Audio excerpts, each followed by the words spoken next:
Monica! I don't want to see you back here until you're ready to wake up and start doing things properly! Right now, you're a disgrace to my kitchen and to the Hotel de Boer name! It was an accident. I'm sorry, did you hear me asking for excuses? No, I'll do better, I promise. Why is she so aggressive? She won't even listen to what the poor girl has to say. Oh, hey, cut her some slack. You gotta at least hear her out. Wait! Huh? Who do you think you are telling me? Wait a sec. Navia? Huh. So, you're bringing backup now. Suit yourself! You're still wasting your time!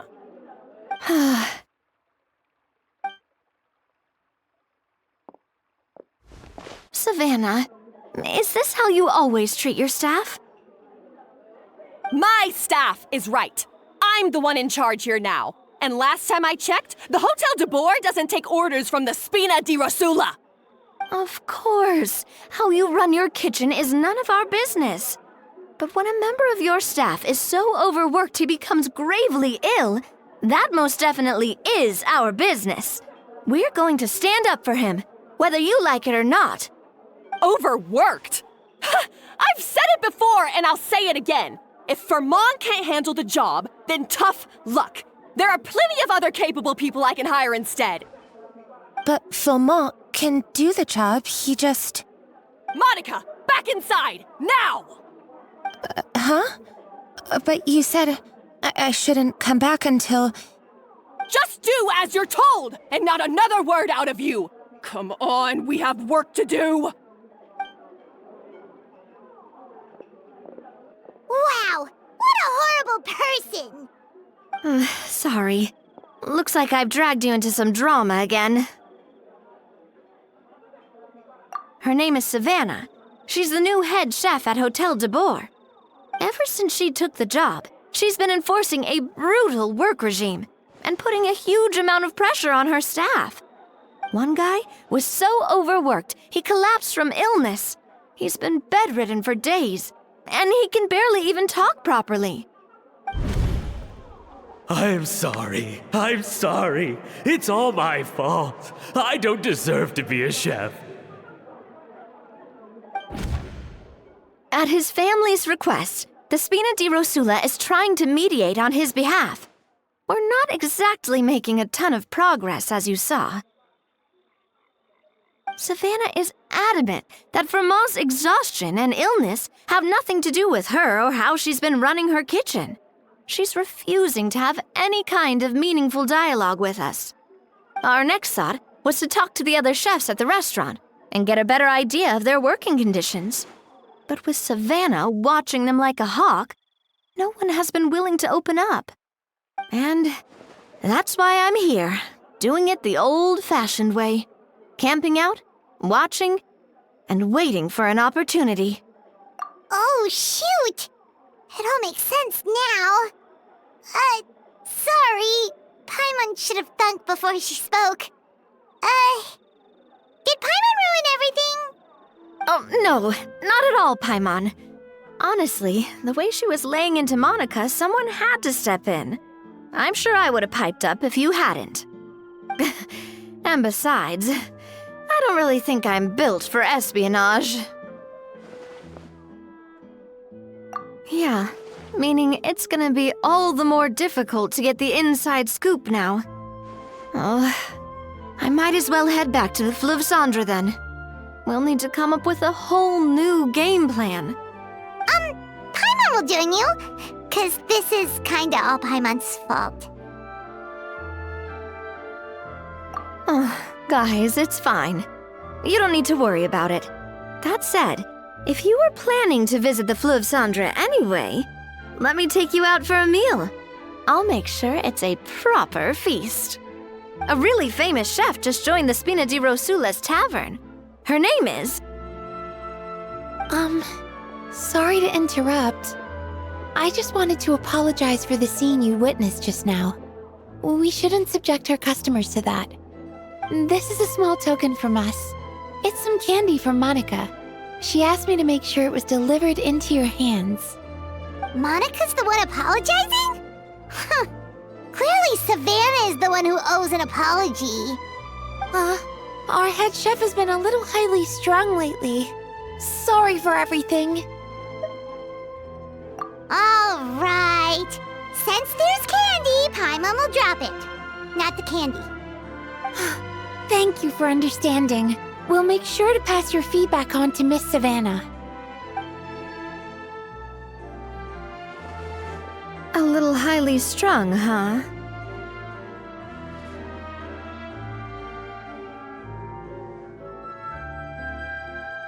Paimon doesn't get it.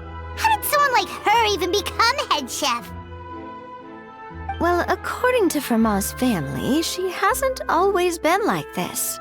But that's a story for another time. Let's try this candy. Oh, Paimon totally gets it. Come on, dig in! Huh? Hold on, there's something written on the wrapper. Find Escoffier?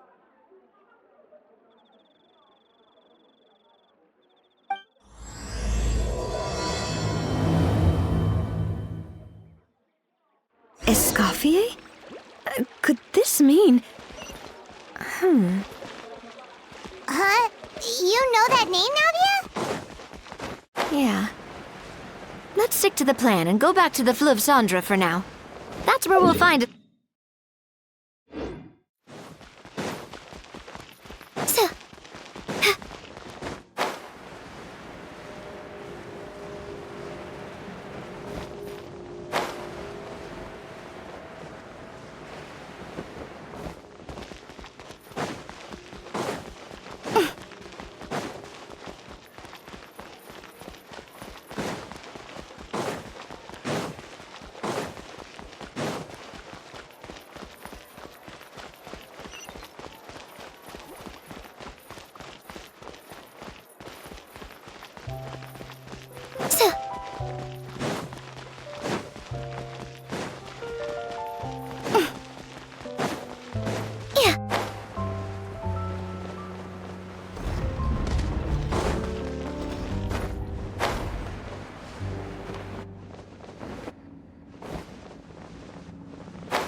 Escoffier, anyway? Well, for starters, she used to be the head chef at the Hotel de Bourg, before Savannah. She recreated the legendary Gâteau de Bourg and restored the restaurant back to its former glory. Safe to say, she's the most renowned head chef in the Hotel de Bourg's history, after the culinary genius Modeste himself. Gâteau de Bourg? That's the super exclusive cake that they only sell a few slices a day, right? Wow. Why the heck would she let Savannah take her place? Well, apparently, the Hotel de Bourg was reported for a safety incident. Someone claims that the kitchen was adding an illegal substance to their menu. But none of the chefs had any idea how it could have gotten into the food. In the end, Escoffier decided that as head chef, she should take responsibility. And she was sent to the Fortress of Meripede.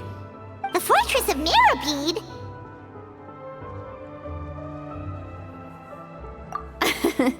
Well, you're right. The quantity of the substance they found was fairly minimal.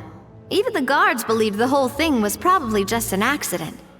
Escoffier didn't have to stay in the fortress for long, but still, by the time she returned, the role of head chef had already passed to Savannah. So that's what happened. Paimon still thinks it's really unfair. Even though Escoffier is no longer head chef at the hotel, she's still well respected by the staff. So, I'm guessing what Monica wants is for us to convince Escoffier to try and negotiate with Savannah on the staff's behalf.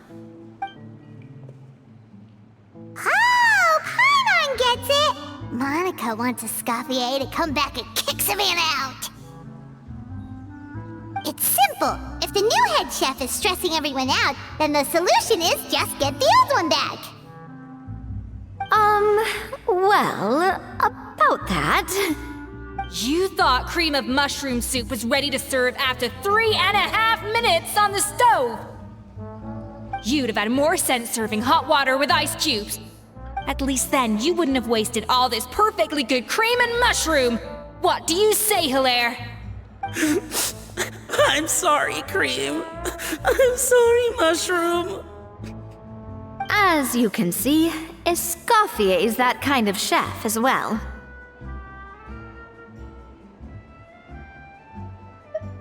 You have to leave it on the heat for long enough to allow those flavors the chance to come out. Don't be fooled by the aroma when the water first starts to boil. Got it? Yes, Chef. Then go back and do it again.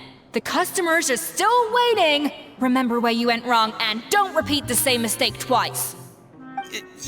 Yes, Chef.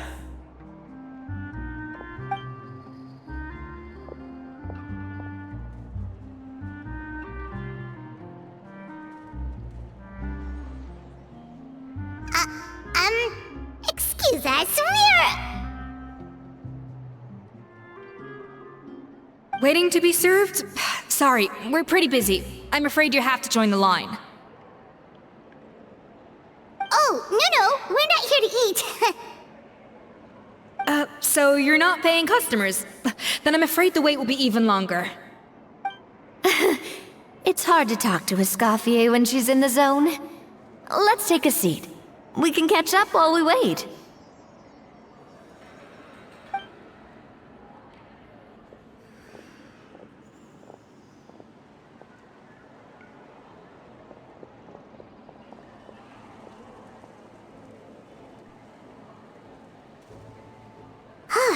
Looks like the rush hour is finally over.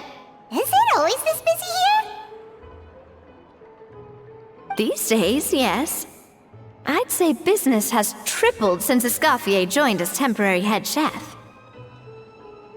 Well, in her words, the Hotel de Boer doesn't need her anymore. It doesn't look like she's got any plans to go back. I guess I'll be heading off then. Wait, take these home with you. We can't serve them now, and there's no sense in letting them go to waste. Oh, thank you, Chef. For what? Like I said, I just don't want them going to waste. Oh, and tell Fiamma to get well soon, so you're not running yourself ragged every single shift.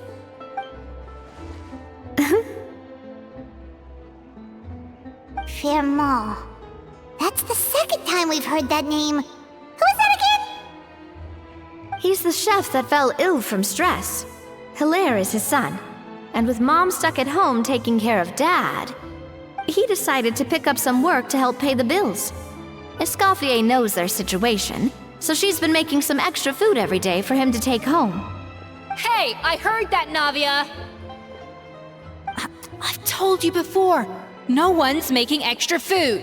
Hilaire is making blunders in the kitchen, and I can't serve his failed dishes, so he might as well take them home. Yeah, failed dishes that just so happen to be nutritionally complete every single time. So, you two must be the world-famous traveler and her companion, Paimon, yes? Is there something I can help you with? Oh, so you know us already. We'll skip the introduction then. We're here to talk about Savannah.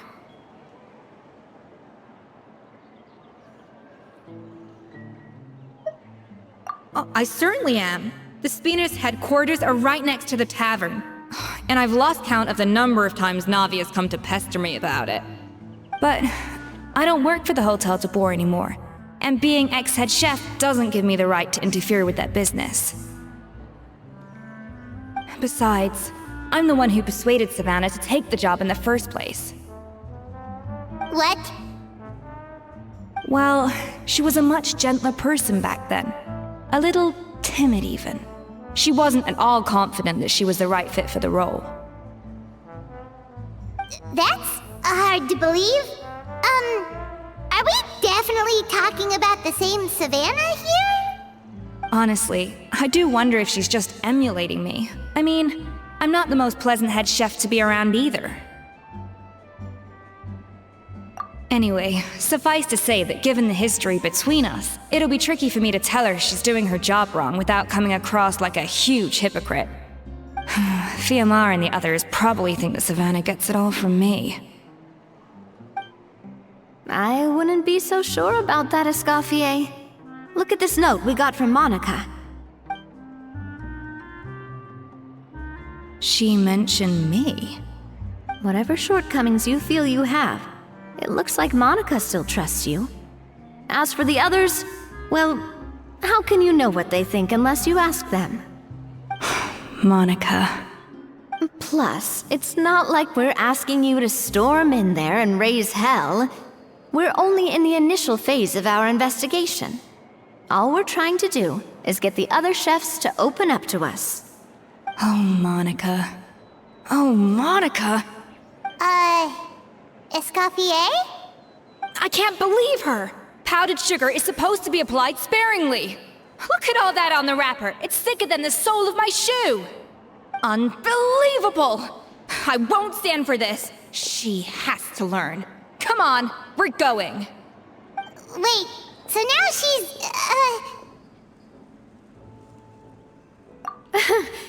Let's go catch up to her.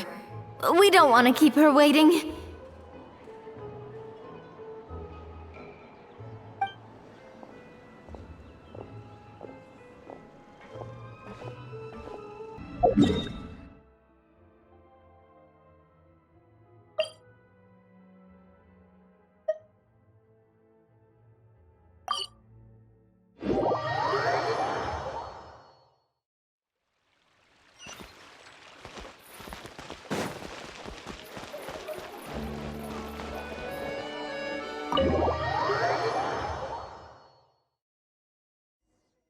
Wait, she looks like... Is that a Escoffier? I'm sorry. I'm so sorry.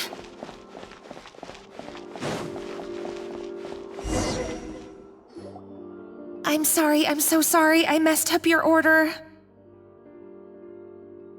Oh, I wouldn't go that far. Maybe the taste is a little off, but if you hadn't brought it up, I don't think I would have noticed. But, please, you have to forgive me or Chef is gonna... Okay, I know. I'll kneel before you. What the heck? Get up, Monica! Can't you see that you're just making your customer feel more awkward? Escoffier? If you want forgiveness, then do what any self-respecting chef would do. Make the dish again. And this time, get it right. You cannot go begging your customers to feel sorry for you. Savannah said that I'm not allowed back in the kitchen until I've corrected my mistake. But if I can't go back into the kitchen, I can't do the dish over. That's some backwards logic. How can you fix your mistake without being allowed to cook? If this is what Fermat had to put up with, then no wonder he had a breakdown. We apologize for interrupting your meal, sir. It's fine. With my layman's palate, it's not like I can tell the difference anyway. I was actually quite enjoying my meal until she appeared out of nowhere and started apologizing. Gave me a bit of a fright, to be honest. Oh, well, it's because Chef Savannah tasted a bit of the leftover soup from my pot and then threw me out of the kitchen. Gosh, that's pretty strict. Has she always been that way? I don't recall things being like this when Escoffier was head chef here. I gotta say, you're all looking a little worse for wear these days. I mean, Escoffier was strict too, but I think the difference is that her criticism was more constructive, so you knew what you did wrong and how to improve, and we all knew that it came from a good place. Chef Escoffier was hard on us because she truly wanted us to reach her level. But these days, whenever we make a mistake, we just get told to wake up, get your head in the game, or just do it again.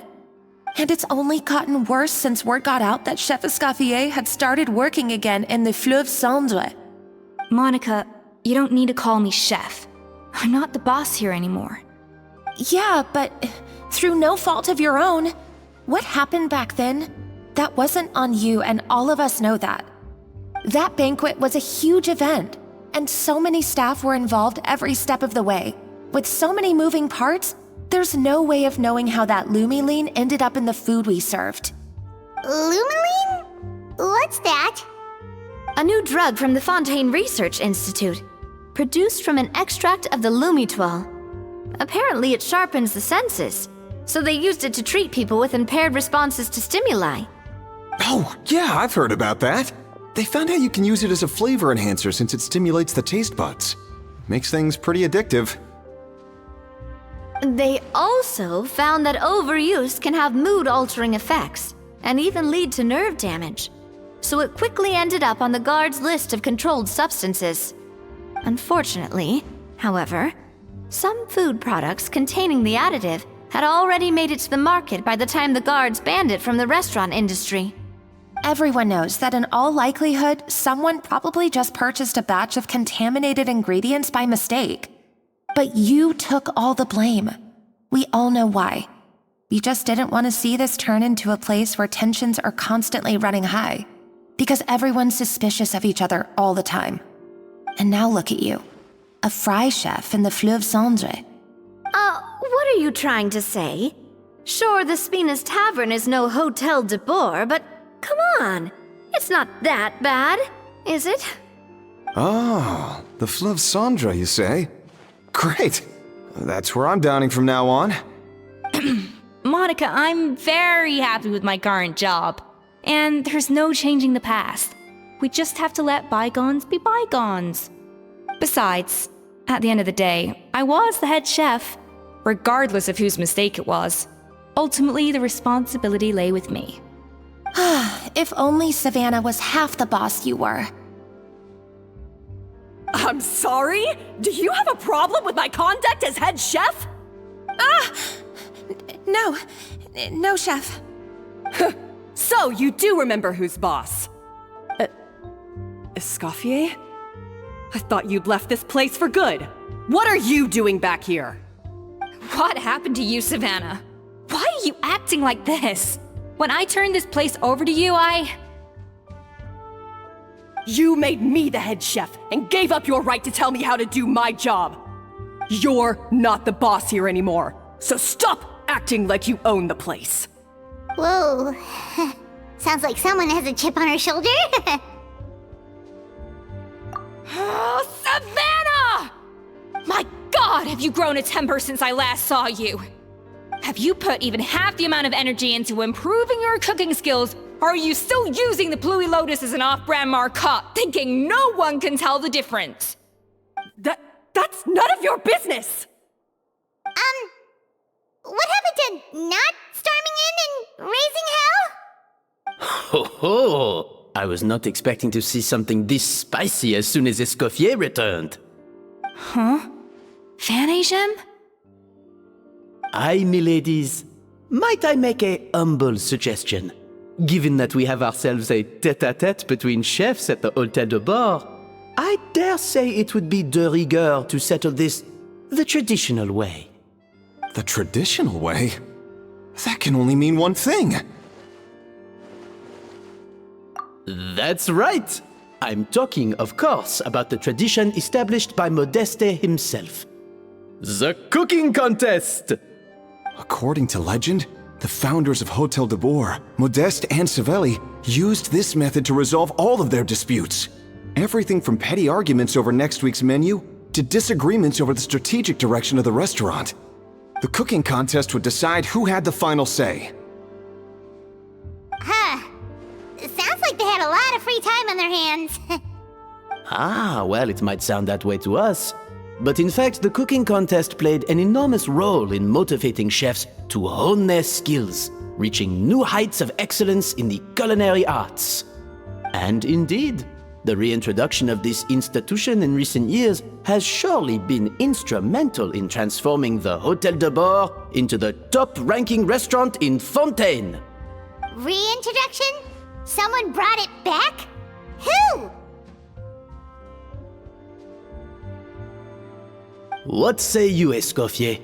Surely you of all people won't back down from this challenge. It was you who put the rule in place, after all. Sure, I reinstated it, but I'm not a chef at Hotel de Boer anymore. Isn't this bending the rules a little? I see no issue as long as both sides agree to the terms. We could simply treat it as an exhibition of sorts. Savannah, any objections? Exhibition. Huh. No. If we're going to battle it out, let's put it all on the line. If I lose, it's up to you what happens to me. I don't want anything to happen to you. But if you lose, you hand over the Codex de Board to me. What? The Codex de Boer? Only the legendary handbook written by the original head chef Modeste. It contains all his secret recipes, including Gâteau de Boer. It's the greatest treasure in Fontaine's culinary world. And only the present and former head chefs of the Hôtel de Boer have the right to read it. Present and former? Wait, but that already includes Savannah, though. What do you want that old thing for? You have your own copy, don't you? Don't take me for a fool. You know perfectly well what I mean. I want your copy, the original version, the one you took with you when you left us. I'm sorry, I must be missing something. You know, there's no difference between the original and the copy, right? They contain the exact same recipes. Stop trying to change the topic. What's wrong, Escoffier? Scared you're gonna lose to me? Or are you scared of me getting my hands on the original codex? Savannah, you may remember that we gave her the original as a parting gift, to thank Escoffier for her years of service. Asking for it back feels a little, Oh, I'm sure it won't be an issue, as long as both sides agree to the terms. Those were your words, weren't they? And as for the contest itself, let's make it a bake-off. Gâteau de Boer, per the recipe in the codex. Well, Escoffier, you against me. Are you in or out? You sound surprisingly confident. All right then, let's see how much you've actually grown. I hope you surprise me, Savannah. I'd hate to find out that all you've learned after this long is how to chew people's heads off. Believe me, I'll show you. Escoffier, are you sure this is a good idea? You accepted her terms a little hastily. Oh, it'll be fine. Let's head back to the Fleuve Cendres so I can get...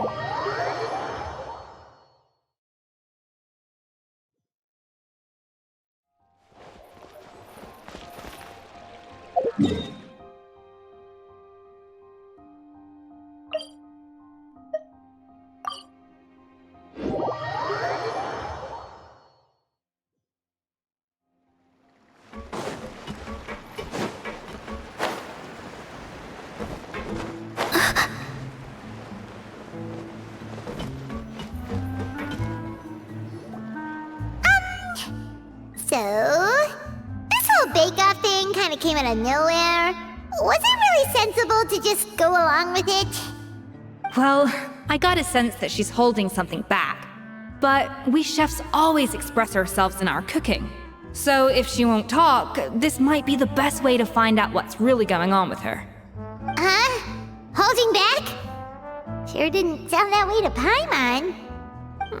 Escoffier only picked up on it because she's the same way. Always closed off, never letting you know what she really thinks. That's patently false, at least where your macarons are concerned. I've been nothing but truthful with you about the disgraceful amount of sugar you use. Okay, that's one case where you can keep your thoughts to yourself. Oh, That? Well, it's not so much a recipe book as a diary of Modeste's adventures. Back in the day, he and his good friend Savelli explored far and wide, partly adventuring, partly looking for new ingredients and developing new recipes. Their creations had an enormous influence on the course of Fontaine cuisine, turning it into a much more vibrant and diverse scene. For instance, legend has it that the original Gâteau de Bourg was made using a special secret ingredient that Modeste discovered on one of his adventures. So rare was the ingredient that they could never make more than 16 slices of the cake per day. But everyone who tried it claimed that it was one of the most blissful and invigorating things they had ever tasted. Modeste and Savelli went on to found the original Hôtel de Bourg, which catapulted them to stardom in Fontaine's culinary world. Especially Modeste. He was hailed as a once-in-a-generation genius, and over time, the recipes from his adventure log became known as the Codex de Bourg. Paimon's heard this kind of story before. Armed with the Codex, the Hôtel de Bourg took its rightful place as the finest restaurant in the land, serving those recipes for centuries to come. Something like that? What? No, of course not. Cooking is a constantly evolving art form. How could any restaurant survive if they only served food that was popular last century? Anyway, never mind centuries. Savelli and Modeste parted ways not even 10 years after their rise to fame. Then, Modeste passed away while he was still in his prime. And that was it. The end of the Hôtel de Bourg's heyday. It fell into decline, and for most of its history, it was just a nondescript place with a couple of cheap tables. It's only in recent decades that it started recovering. Even then, it still took numerous relocations and changes of management before we finally ended up with Vanigem and the restaurant we have today. Oh! So the Codex really isn't all that, then. Paimon figured it was like one of those mystical books they have in Liue's martial arts novels, where the main character learns all their secret powers from. Yes, well, that's fiction, and this is reality. You can't meet the tastes of modern diners by following some ancient recipes from a dusty old book. Case in point. Even the Gâteau de Bourg they sell now is actually Escoffier's reimagination. Wait, really? Why though? Didn't that recipe make it into the Codex? It did, but like I said, it's the dusty old book now, and the records aren't as legible as they once were. Not to mention that there's no way of finding the secret ingredient Modeste wrote about. So, reimagination is right. I consulted some historical records and took what I could from the Codex. But ultimately, the Gâteau de Bourg of today is my own recipe. As for why we gave it the same name and kept the tradition of only selling 16 slices a day, well, you've got Vanigem's business sense to thank for that. Oh! Huh. Well, that kind of takes all the mystique out of it. Hey now, it might not be the original Gâteau de Bourg, but it's still the most delicious cake in Fontaine today. And who knows, maybe Escoffier's version is more suited to your palate. Just think, if the original truly was the perfect cake you're imagining it to be, there's no way the recipe would have been lost to history, right? Not to mention that the Hôtel de Bourg never would have fallen into a slump. Anyway, before I left my role as head chef, I made a copy of all the recipes from the Codex, including my own improved versions, and turned them over to Savannah. So why is she so interested in the original copy? Could it be a symbolic thing? Like, whoever holds the original Codex de Bourg is the true head chef? Well, it was clearly precious enough to give to Escoffier as a parting gift. Meanwhile, Savannah only got a copy. Maybe from her point of view, it's like management doesn't truly see her as being worthy of the role. You think so? The only thing is, it was her suggestion to gift me the original in the first place. Well, a joint decision by her and Vanigem. But still. What? Huh. Guess she's had a major change of heart since she became head chef. Yeesh. Who knows? We could speculate forever. Better to just let our gato do the talking.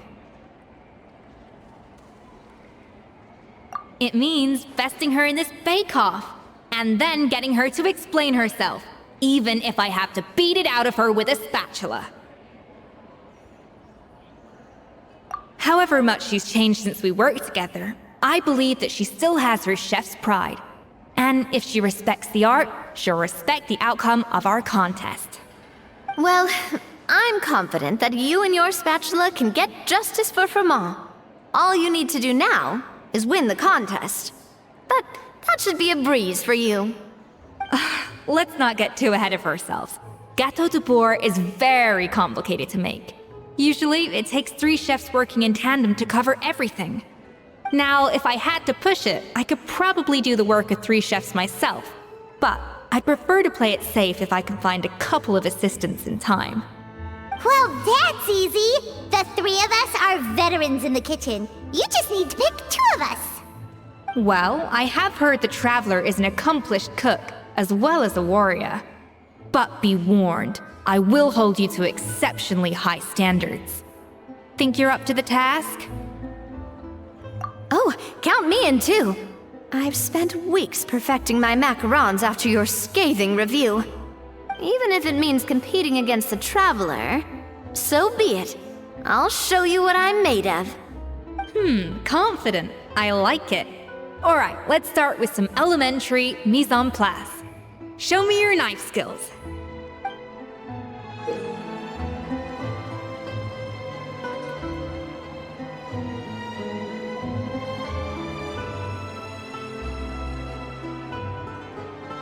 I've always called it chopping stuff up, not mise en place. But it's basically the same thing, right? Oh, Navia. The difference in your case is that mise en place is chopping stuff up without sending juices flying all over. Looks like you found that easier than I expected. Yeah, thankfully it was pretty straightforward in the end. You made it sound like we'd be carving statues out of fruits or something. Well, brace yourself, because the next step is anything but straightforward. I'll be using this cold press to extract flavor compounds from the ingredients.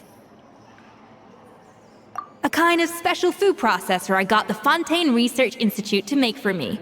It uses cold temperature extraction to isolate the essence of cooking ingredients, which can then be used to flavor dishes more precisely. But this isn't exactly standard kitchen equipment, so that probably didn't make a whole lot of sense. Let me give you a demonstration instead.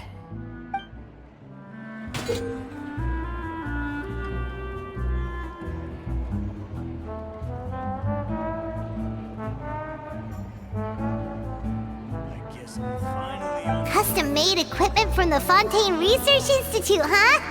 That's some pretty high-tech food prep. Paimon's never used anything this weird before. Cool! Not weird.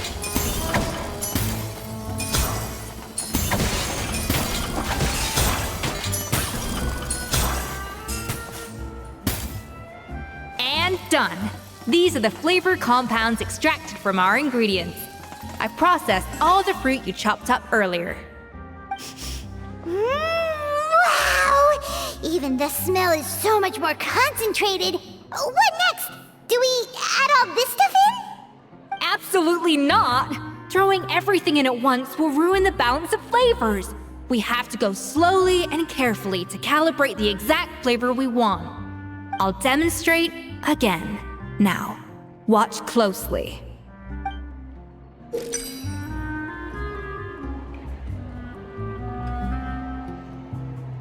guess I'm finally on the right path.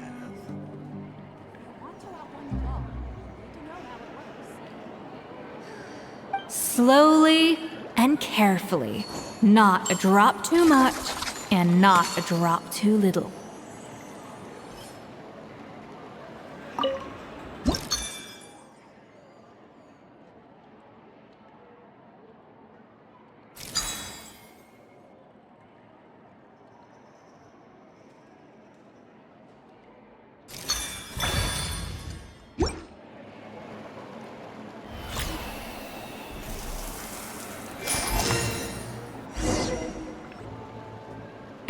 voila!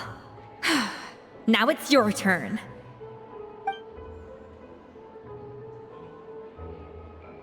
Not terrible. Considering this was everyone's first time blending flavor extracts, it could have been worse. But the traveler's work was surprisingly good.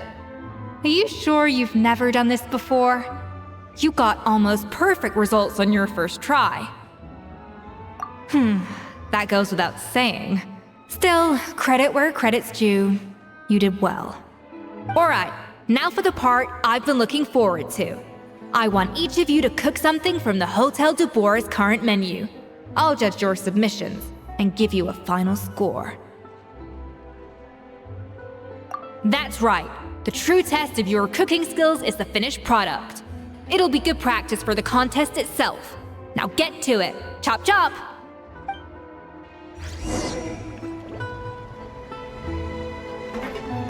How's it going? Have you picked a dish yet? Choose wisely. I expect you to present the most delicious thing on the menu.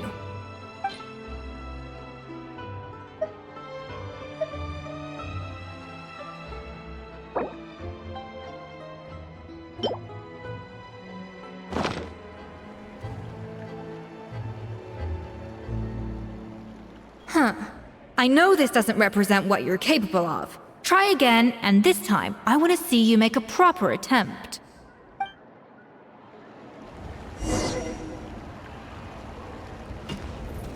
I guess I'm finally on the...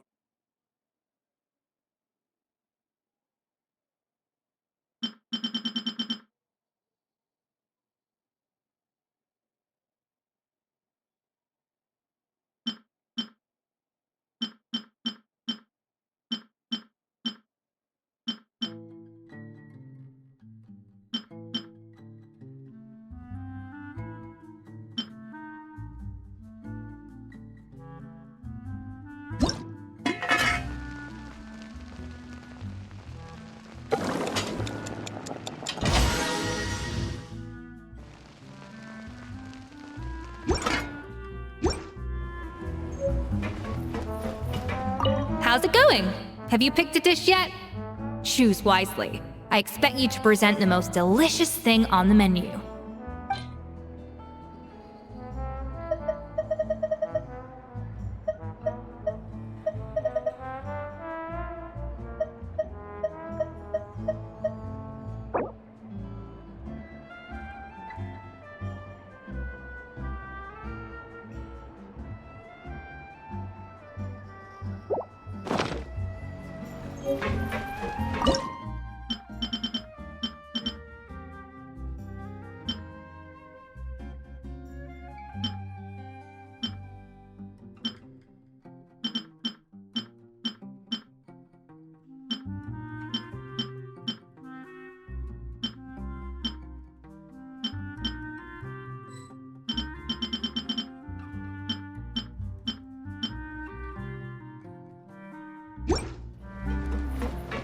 How's it going?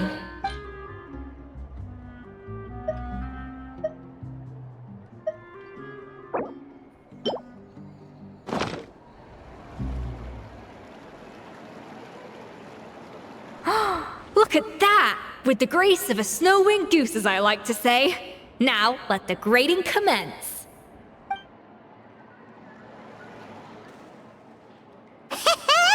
Pretty good, right? Not to brag or anything, but Paimon's a bit of a connoisseur when it comes to la food. 6 points. What? Oh, well, fair enough. Paimon doesn't cook all that often, so as long as it's a pass. That's 6 out of 100. What?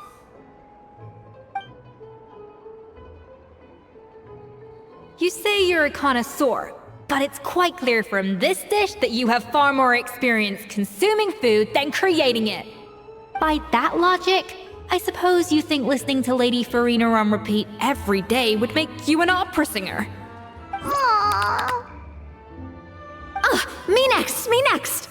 I'll have you know that this batch of macarons has 2 whole tablespoons less sugar than my previous ones. So you went from 12 tablespoons to 10? Well, it's nice to know you actually measured it out. Because it tastes like you just threw in whatever was left in the jar. 6 points. Aw. Now to the final dish. So, what do you think? This is our last hope. 8 points. Darn! That's barely higher than what we got. Not exactly. The color is spot on. Beautiful aroma. Excellent presentation. I have to give this one 8 points out of 10. Maybe even 9 points. Huh? How did you pull that off? Don't get me wrong. There's room for improvement. But still, this is clearly the work of an accomplished chef.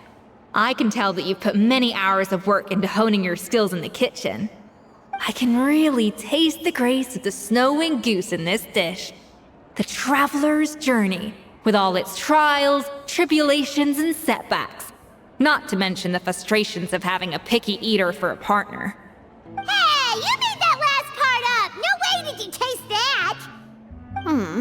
Well, it looks like I lost fair and square. I guess you'll be taking the Traveler as one of your assistants then? But if it takes 3 chefs, that still leaves 1 slot remaining.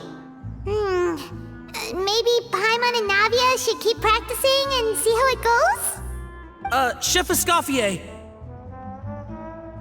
Oh, it's Hilaire! What brings you here? I heard the news about the cooking contest. You're doing Gâteau de Bois, right? I was just wondering if you needed any help. And you think you're up to the task, do you? Oh, no, I know I'm not there yet. It's actually my dad who wanted to help. Firma, last I heard, you could barely get out of bed. Chef Escoffier, Navia, Traveler, thank you all so much for everything you're doing for me and my family. I've had enough of sitting around at home while you run yourselves ragged. If you let me, I'd like to help you win this cooking contest. Yeah, I was gonna say the same thing. Don't you worry. I'll be fine. I'm feeling much better now. I'm sorry. I know I've been rather useless these past few days, but not anymore. The fact is, I'm a fine chef, despite recent events. I've proven myself in the Hotel de Bois kitchen, so if anyone's qualified to work under Chef Escoffier, it's me. I think. I hope so. Firma, have you even set foot in a kitchen since leaving Hotel de Bois? I have not, but I'm fully rested now. I know I can handle it. I'll prove it. Let me whip something up for you right now.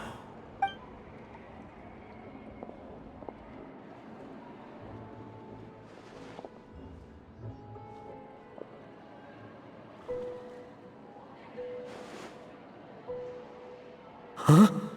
That's strange. Why are my hands shaking? What do you call this, Firma? I can't seem to grip my knife. Do it again! Again! Again! I... Hopeless. Get out of my kitchen yesterday.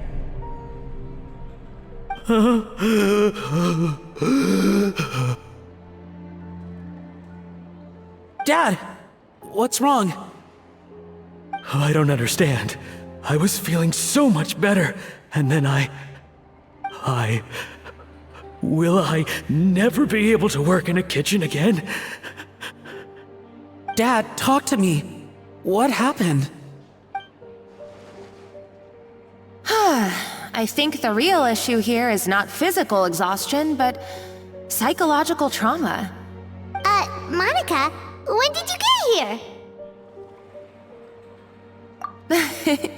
Probably because you were all concentrating so hard on your cooking. I didn't want to interrupt your flow. But anyway, Firma, I'm so sorry. If only I'd known how serious your situation was, I would have stood up for you sooner. You have nothing to apologize for, Monica. During those long nights of redoing every order, you were the only person who looked out for me. Oh, come on. All I did was make you some tea. I doubt it was much help. Savannah was so ruthless toward you. I probably should have brought you something stronger. She sounds like the worst. All right, another Savannah horror story. Let's hear it. She's been getting harsher and harsher on us ever since she heard about Escoffier's new role in the Fleuve Cendre. Seems like no matter what we make, she'll find something wrong with it. What is this? It looks like a dog's been at it! In the trash now! Then she orders us to redo the dish again and again, but we never know what's going to make her happy. Do it again, do it again, do it again! Every time you remake it, you just get another earful from her. Either straighten yourself out, or get out of my kitchen! So now, it seems like just picking up a kitchen utensil gives me flashbacks of her yelling at me. Oh man, that must be awful. The more I want to get it perfect, the more my hands shake, and the more scared I am of making another mistake. How can you give up so easily, Firma? You weren't a quitter when you were working for me. And even under Savannah, you talk about working late into the night trying to perfect your dishes. That says to me that you still hadn't lost that determination to prove yourself. What changed? I don't know what's come over me. When I think back, I just remember feeling like my heart and my hands were growing heavier and heavier as the shift went on. Each time I had to redo a dish, my heart sank a little further. Maybe Savannah was right. Maybe I am just hopeless at this. Dad. I see. Well, it sounds like there are some deep issues at work here. Ones that won't be resolved by merely seeking compensation. I will win this contest, and after that, I encourage you to approach Savannah and talk this out. But what if you can't find another assistant in time? Clearly, I'm in no state to help out. You think being one person short will ruin my chances? Let's not forget, I taught you and her everything you know. Even if I had to go it alone, I would present the perfect gâteau. Oh, well, Paimon and Nadia will still keep practicing, just in case. And so will I. Yeah! And if worse comes to worse, we can always get the Spina di Rosula to put out an emergency call for chefs. There's gotta be someone out there, right? Actually, I thought maybe I could help. That's sort of why I'm here. What? Why didn't you say so? I was going to, but then... well, this is the first chance I got. You do this for us? Thank you so much, Monica. Alright, fine by me. But aren't you still working for Savannah? Joining the other side seems like a guaranteed way to put your future employment in jeopardy. I know, but it's all right. I've made up my mind. With the way things are, I can't keep working for Savannah much longer anyway. Unless I want to become the next Firma. I'm done with sucking it up. It's time to try and turn things around. If this cooking contest can get Savannah to see the error of her ways, then I'm sure she'll forgive me for this. Well, Paimon didn't think we'd be poaching from Savannah's staff to get our third person, but there you go. Anyway, Monica's a professional chef, so nothing could possibly go wrong now. Great! Then it's settled. And to congratulate you all on making the team, I propose a Spina-sponsored meal to celebrate. Spina sponsored? Wait, you mean I'm cooking? Well, I promised the traveler a feast in the Fleuve Cendre. And I know how much you've been looking forward to it. Yeah! Feast, feast, feast! All right, if you insist, then prepare for some of the finest food of your lives.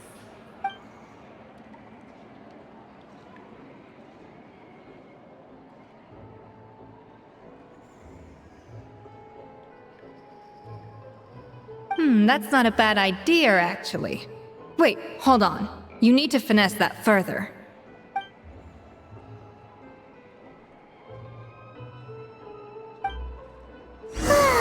That was a dream come true. Paimon never knew Fontanian cuisine could be this good.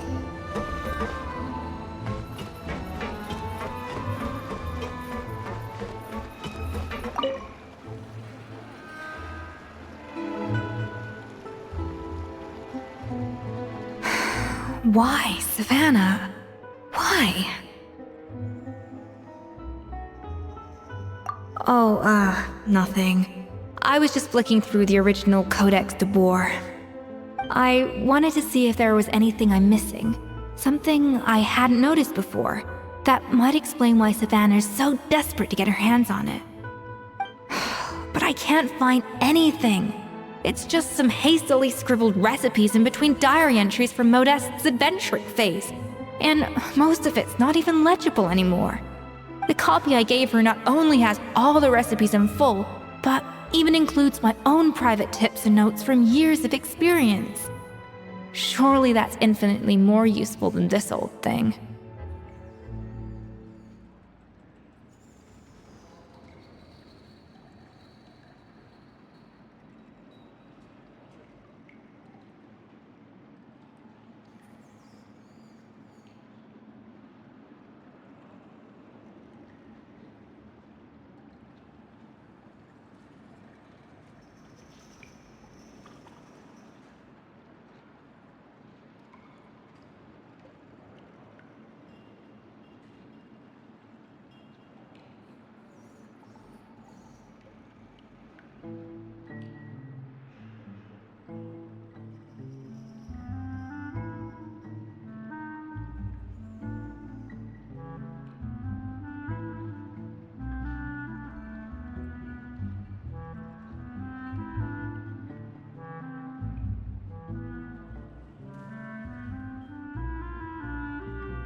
Yeah, maybe. Still, it's just hard for me to imagine that the Savannah I knew would go to all this effort just to make a point. We were. At least I always thought we were. She was a little shy, but meticulous with everything and everyone she dealt with. She made a few mistakes here and there, but she was quick to correct them whenever they were pointed out. And she was always striving to improve as a chef. Those qualities are why I recommended her to replace me as head chef. I never imagined for 1 second that she'd cause Fiamma and the other staff so much grief.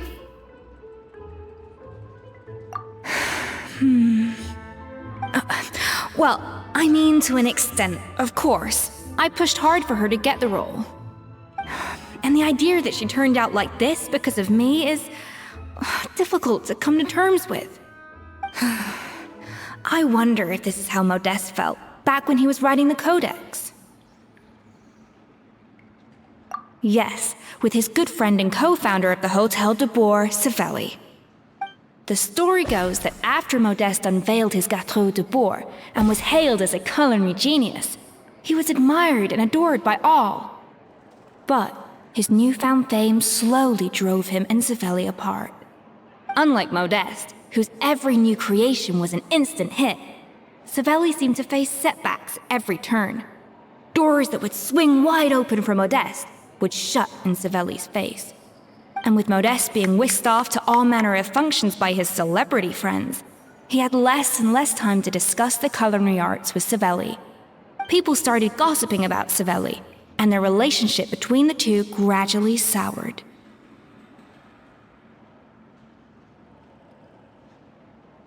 Everything came to an abrupt end when Modeste, still in the prime of his life and still hailed as a genius, suddenly died from an acute illness. And that was it. They neither had a decisive split, nor got the chance to properly reconcile. Their story just came to an end. One rumor had it that Savelli actually killed Modeste out of jealousy, even as the latter was hoping to make amends.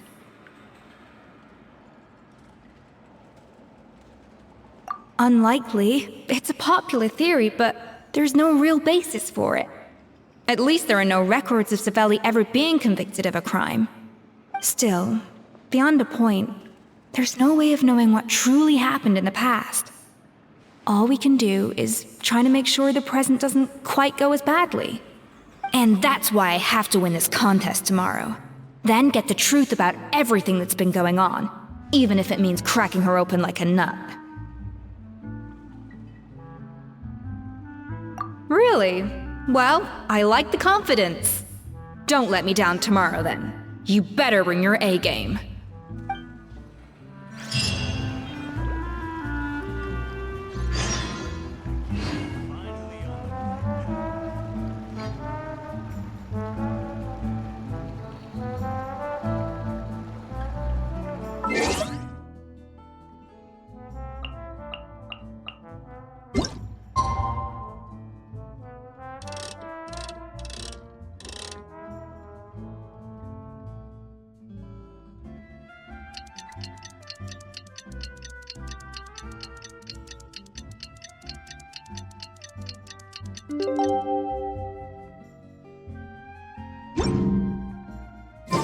It's Cooking Contest Day! To the Hotel de Boer! Toot sweet!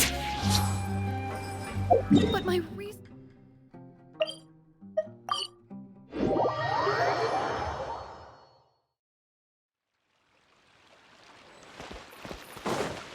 Did you hear the news? Escoffier's coming back for a cook...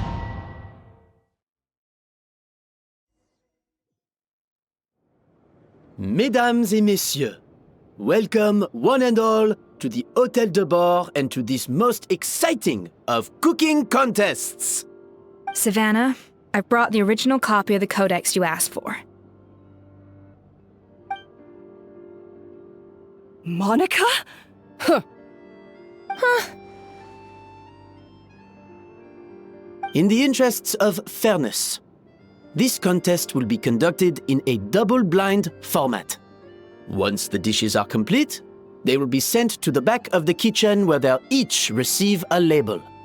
The labels will be placed out of sight underneath the plates, only to be revealed after the judges have sampled them and reached a final verdict. This is to ensure that no one will know which dish is made by which contestant. As one of the judges, I promise to be fair and impartial. When my meal got interrupted yesterday, I never thought this is how they'd make it up to me. Getting a seat on the judging panel is a pretty sweet deal. Both contestants have taken their positions. Then, without further ado, let the Hôtel de Bord cooking contest commence!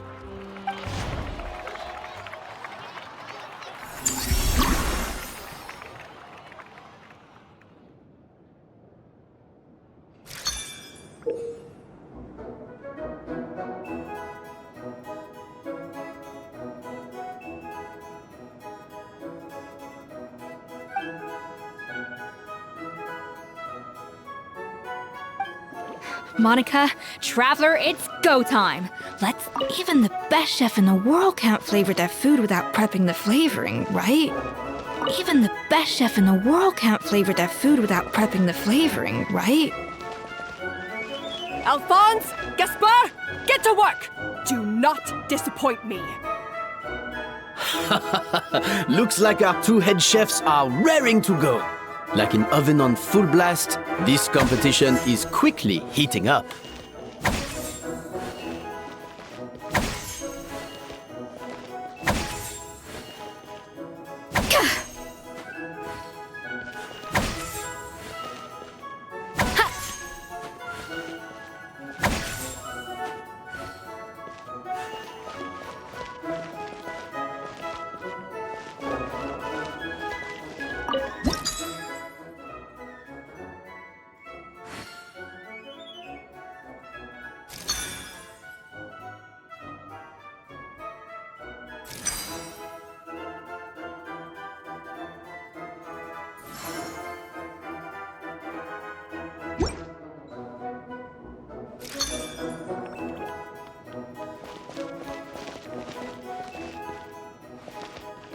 A dash of frosting!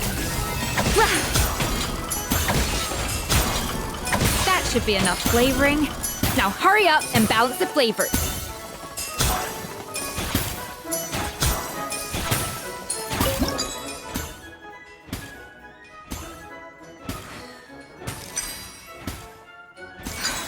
Stay calm, Escoffier. There has to be a way to balance the flavors. Just think.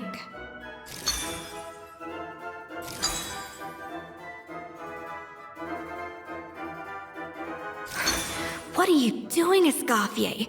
Your team's waiting on you.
Alphonse! What are you playing at? Not not how I taught you to do it! Stop horsing around and do it! The balance of flavors is about right, but the quantity is too low.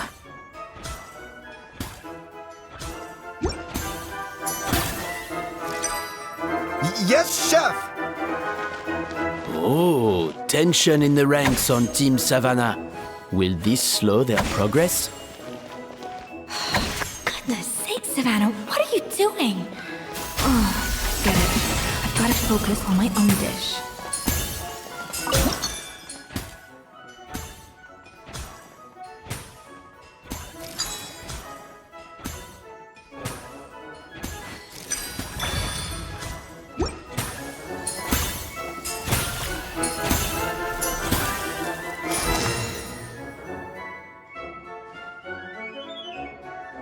So, what do you think?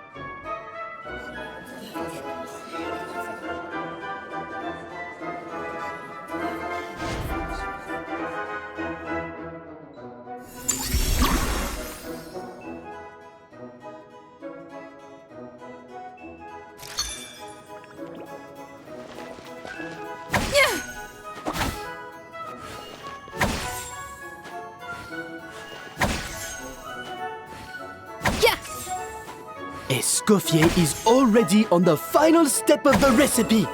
Let's check on Savannah's progress. I think this flavor profile is still a little bit...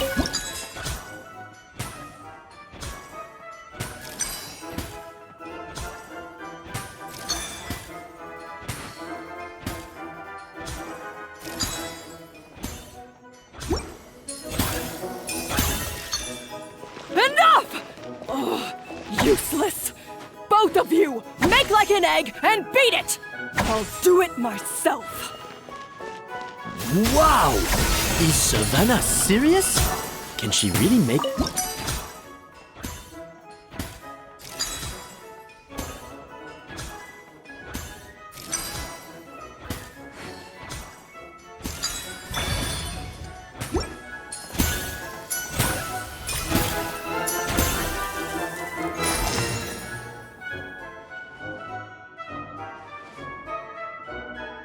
You can't match Escoffier's talent.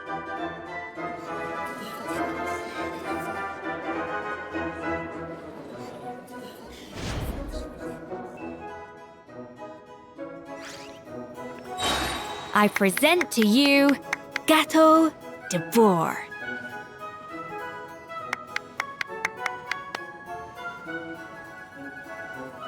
Goose on the loose!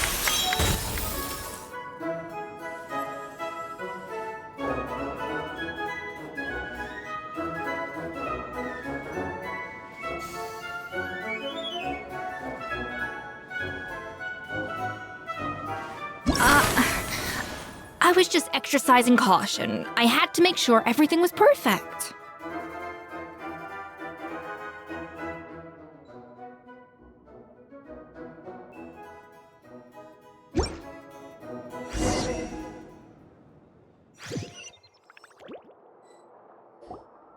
Time's up! Contestants, please take your dishes to the back.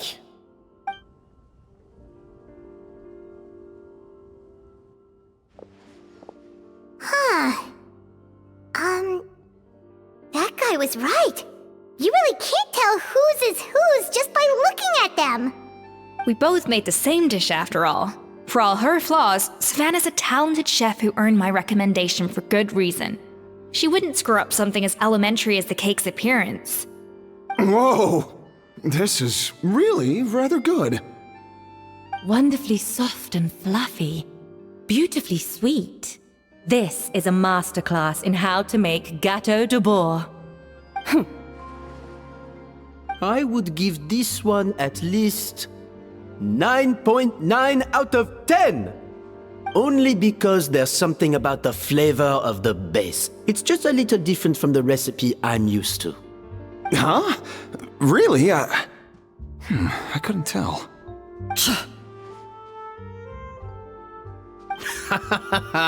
All right, on to gâteau number 2. I haven't had a single bite and already this aroma is a delight to the senses. I have a feeling that this gâteau will be a gâteau for the ages. How exciting! I'm gonna dig in.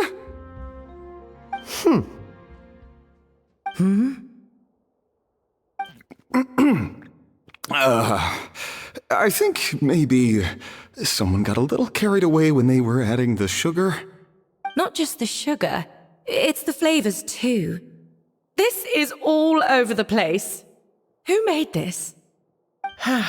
It appears the decision is unanimous. This gâteau is far below the standard we would expect. And Paimon thought this might actually be close. Turns out she can't bake to save her life. Something's not right here. Savannah may not be perfect, but no way is she this sloppy. I can now declare that the creator of the first gâteau has won this cooking contest. Now, all that remains is to turn the plate over and reveal the chef's name underneath. What? It's Savannah? No! That's impossible! Hey, Savannah! You cheated, didn't you? You cheater! What did you do? Oh, you swapped the plates, didn't you? Well, someone's a sore loser. These cakes went from the oven to the judge's table without me ever laying a finger on them. And everyone here can attest to that. It was Vanejem's staff who labeled them in the kitchen. If you're looking to accuse someone, why don't you start with them? Isn't it more likely that Escoffier's lost her edge? Oh, or maybe her assistants let the team down. You take that back! Judges, we demand a rematch!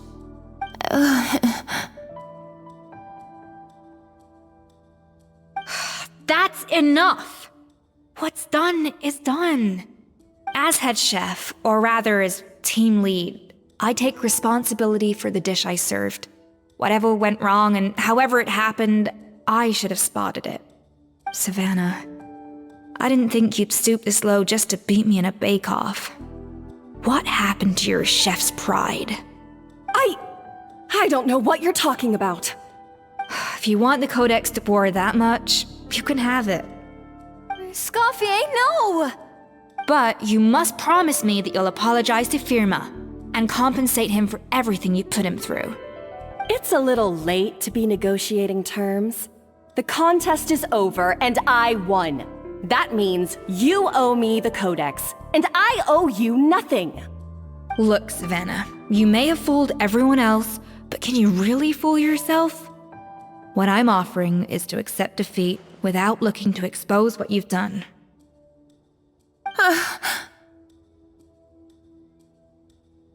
But only on the condition that you promise to stop putting so much pressure on your staff. Fine.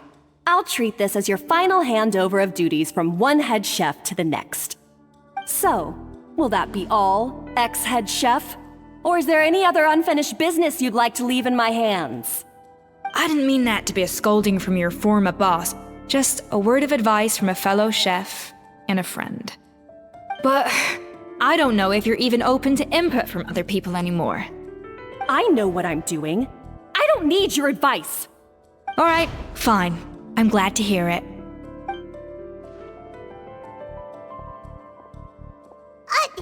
Escoffier! The Codex de Boer! Finally. Now, at long last, I will succeed. Escoffier? How could you let her get away with this? Yeah! The Codex is a souvenir of your time here!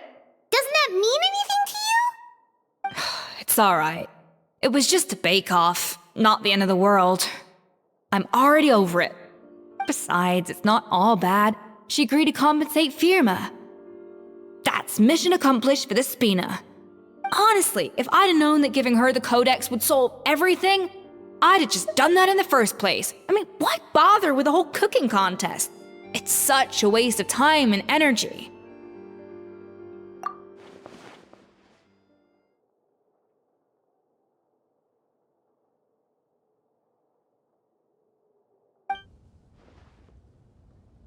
No.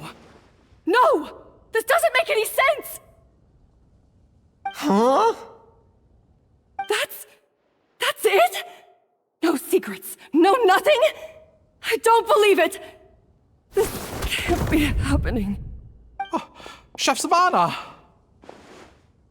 Savannah?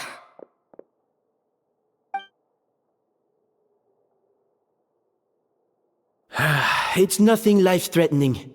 Just a lot of pent-up stress and exhaustion. Oh, I knew it. Pent-up stress? The truth is, however hard she might be on the rest of us, the person she puts the most pressure on is herself. Yes, there are nights when she makes us redo things over and over into the wee hours. But for her, it's every night. She'll hide herself away in the kitchen, working on new techniques and recipes, and only realize how long she's been at it when we come to work the following morning. But why?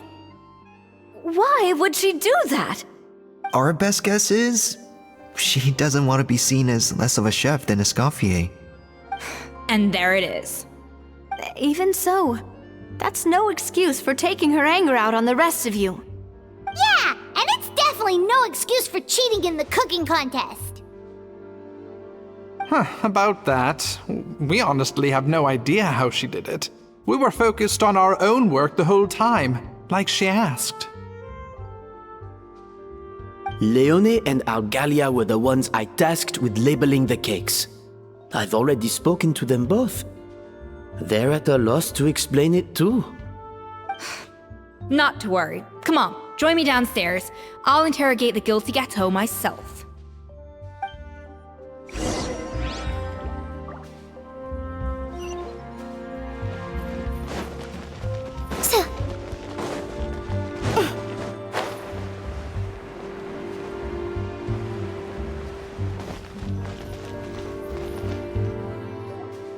Well, how is it? Have you figured out what it was?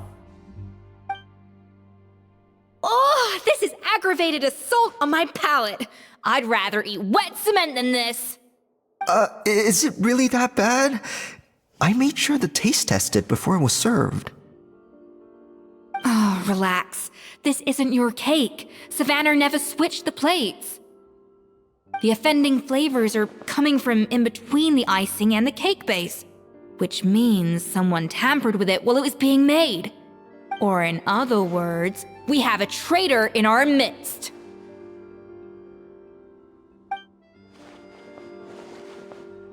I'm sorry.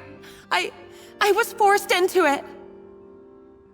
It was Chef Savannah. She said if I didn't cooperate, she would... Calm down, Monica.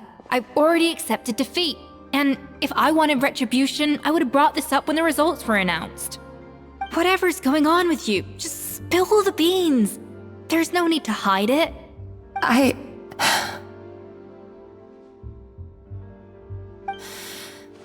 I was the one who caused the food safety incident that one time. Food safety? Wait, you mean the Lumaline incident? So you procured the contaminated ingredients? I think so. Savannah and I were on procurement that day.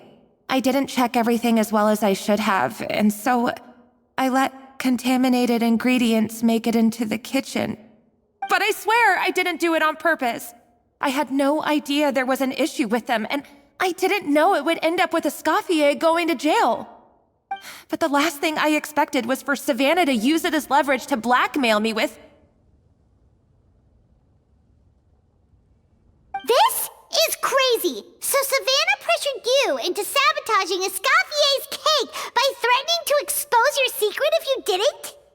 I know, it's terrible. I'm so sorry. I was so scared. The thought of Chef Escoffier finding out that I put her in jail, it made me freeze up with fear. I thought Escoffier would hate my guts if she ever found out, and yet somehow that's ended up in me doing something even worse.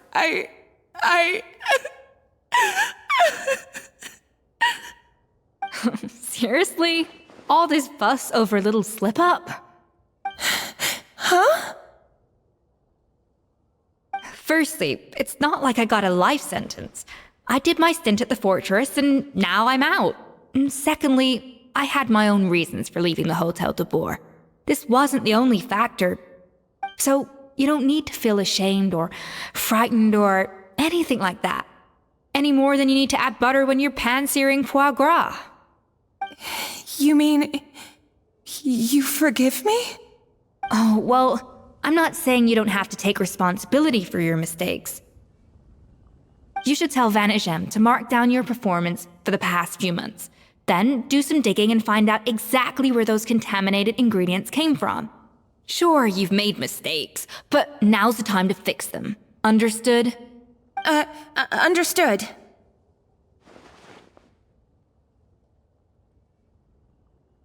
Good. Now, back to Savannah. What about the original codex would compel her to resort to blackmail? I have my suspicions. Not that I've got any proof to back them up, though. Ugh. What happened to me? I've overheard some customers murmuring about how the Hotel de Boer hasn't been the same since Escoffier left. They think our menu doesn't taste like it used to, especially our signature items. Now that you mention it, I noticed it during the contest too. I couldn't put my finger on it, but the flavor seems subtly different from how it used to be.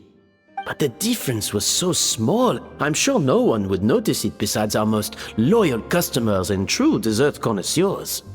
Still, as head chef, it's easy to see why Savannah would get so hung up on it.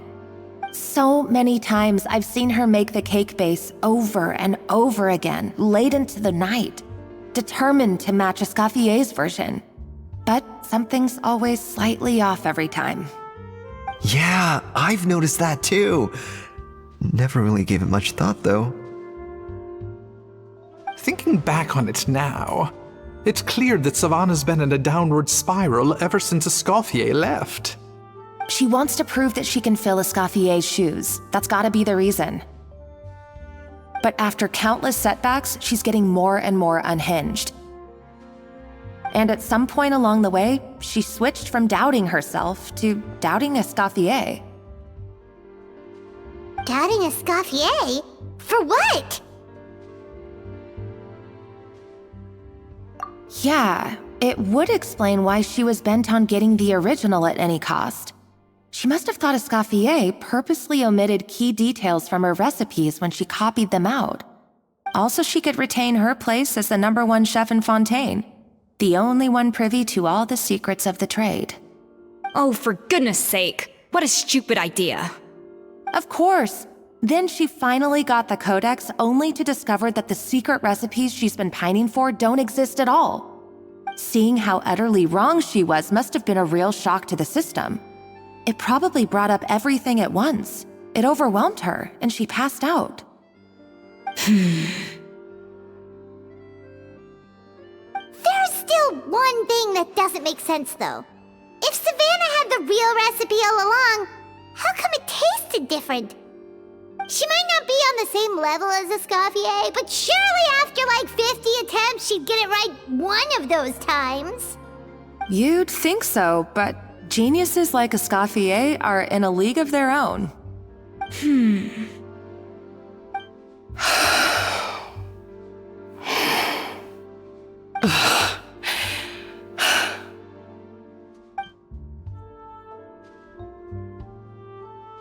New head chef, you say? What's her name? I don't think I've heard of her before. I wonder, can the Hotel de Boer keep its edge without Escoffier at the helm?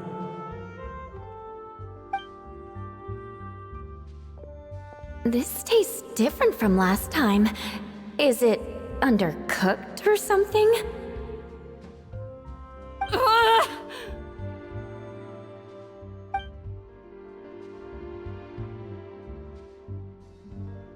Take this. It's a copy of the Codex de Boer. From now on, you will be its keeper. don't listen to the doubters. If I say you can do it, then you can do it. Even if you don't believe in yourself, at least believe in me.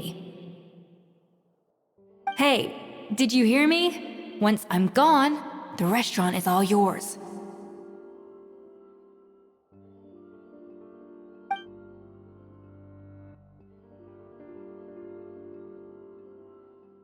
All this time, I've been blaming other people, but maybe I'm the problem.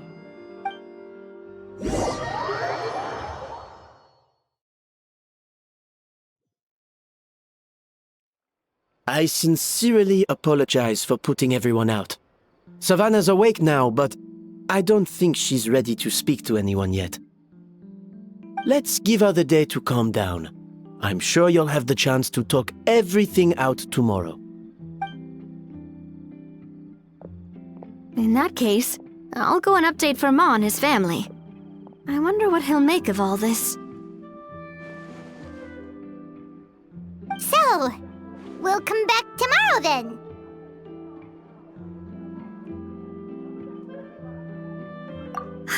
That was a long day.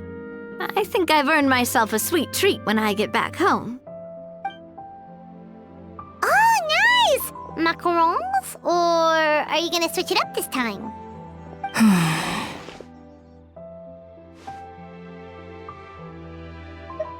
Traveler, how much do you know about the snow-winged goose?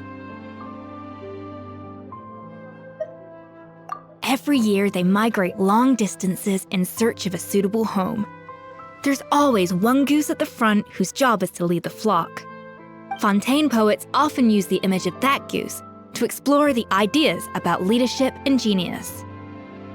They usually imagine someone who's a cut above the rest, a model of perfection. But what those poets don't know is that during a migration, the lead goose is always changing. Once the lead goose shows signs of fatigue, it retreats to the back of the flock and allows another goose to take its place. So the truth is that leadership, with all the responsibilities and pressures that come with it, it's something that everyone takes turns at. But we humans completely miss that fact when we project our own ideas about social hierarchies onto them. I guess what I'm saying is, I don't buy into this notion that there's some sort of gulf between normal and genius. Cooking is a science, not magic. Given the same ingredients, same recipe, and same environment, I see no reason why two different people shouldn't be able to create the exact same dish. Of course, some people have a more sensitive palate than others, and some people are just born bolder or more conscientious. But these are all variables that can be accounted for with time and practice. I'd have no reason to expect so much from others if I believed that perfection can only come from the hands of a genius. The only reason I hold people to high standards is because, well, I believe they're capable of greatness. Okay, I've made up my mind. I'm gonna get to the bottom of why Savannah failed. And come tomorrow, I'll give her the scolding of her life, pointing out all the mistakes she's made along the way. Then she'll finally see the error of her ways.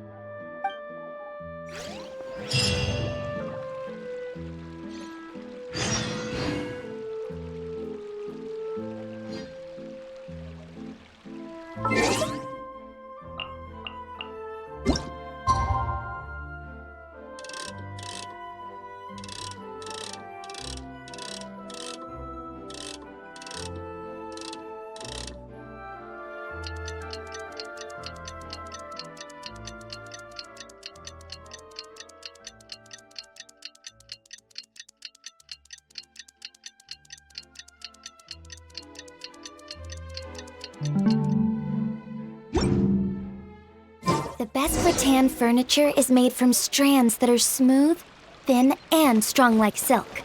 Furniture like that can be just as precious.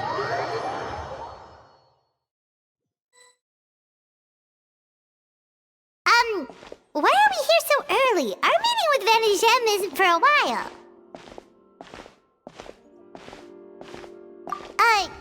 Check on her? Why? What happened? Oh no. Escoffier, are you alright?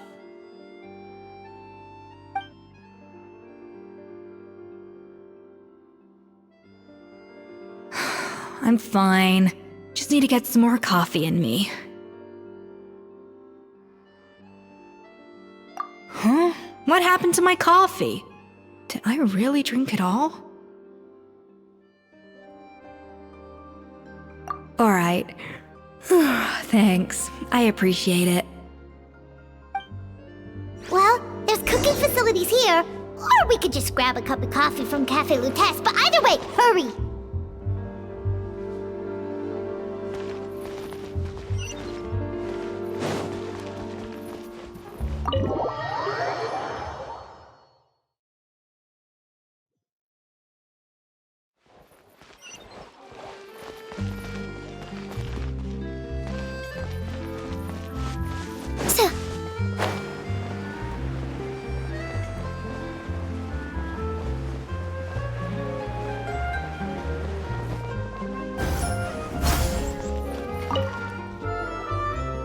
Hello, what can I get for you? Sure thing, we're here to go. Huh? Oh, I see. First cup of the season. Yeah, I get it. Young people these days do love their little surprises.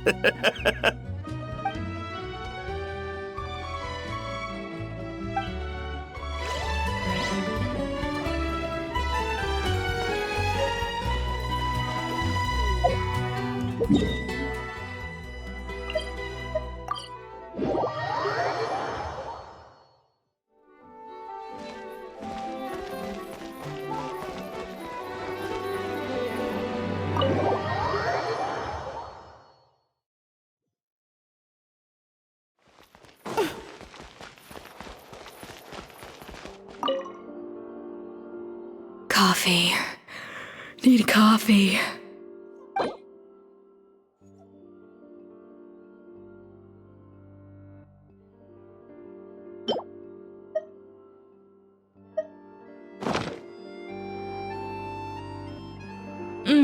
Strong, bitter coffee beans, transformed through expert brewing and balanced perfectly with rich, creamy steam milk. Wonderful. I feel much better now. Thank you so much, Traveler and Paimon. Glad to hear it, but make sure to catch up in your sleep when you get the chance. I think I figured out where the problem lies. Honestly, it's ridiculous. I don't know whether to laugh or cry. Wait, what investigation? What are you guys talking about? I'll save it for when everyone else gets here. It's so stupidly small, I can't believe it's caused so much drama. Yes, except my failures were stepping stones to success. Escoffier! Have you seen Savannah? Huh? No, not since yesterday. Why? What's wrong? After seeing her home yesterday, we were all a little concerned about how she was doing. So, I dropped by her place early this morning to check on her. Only to find an empty house with the doors wide open. I left Alphonse and the others to keep watch at her home, while I checked the Hôtel de Bord. I'm worried something bad might have happened. If she's not here, then where could she be? Boss, Escoffier, bad news. Alphonse? You're supposed to be keeping watch at Savannah's house. We were, but then, just after you left, we found this stuff in her house. Oh, looks like a map with a bunch of random places circled. What does it mean? Wait a second. This feels familiar. I'm sure these places are all connected somehow. Of course, from the Codex. They're all places that Modeste explored on his adventures. Yeah, but I don't understand. The adventure logs in the Codex are too fragmented to be of any use. How come this map shows all the missing details? The Codex de Bord? Then, this place marked in red out at sea. Could that be the fabled birthplace of Gâteau de Bord? Seriously? So now she set her sights on finding the original recipe and beating Escoffier that way? Gee, Savannah, anything to overcome a gâteau plateau, huh? Ugh, idiot! Does she have a death wish? Those ruins are thousands of years old. Hold on, there's more. Besides the map, we also found these letters.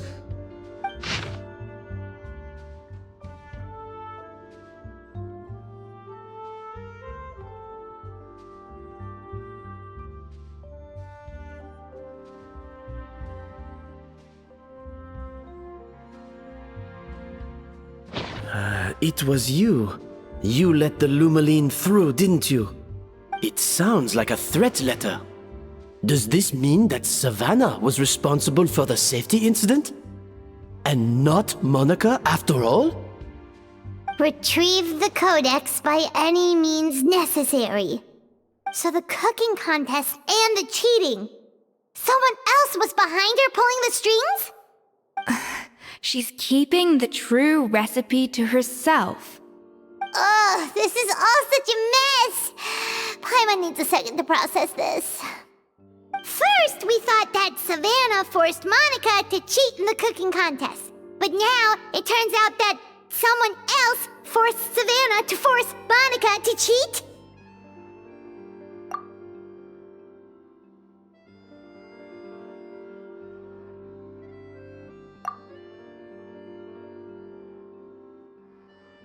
You're finally here. Of course. I should have put two and two together as soon as I read your threat letter. The food safety incident, the demand for a cooking contest, the instruction to blackmail Monica, even the suggestion that Escoffier was keeping secrets from me. It was all part of your grand plan, wasn't it, Monica?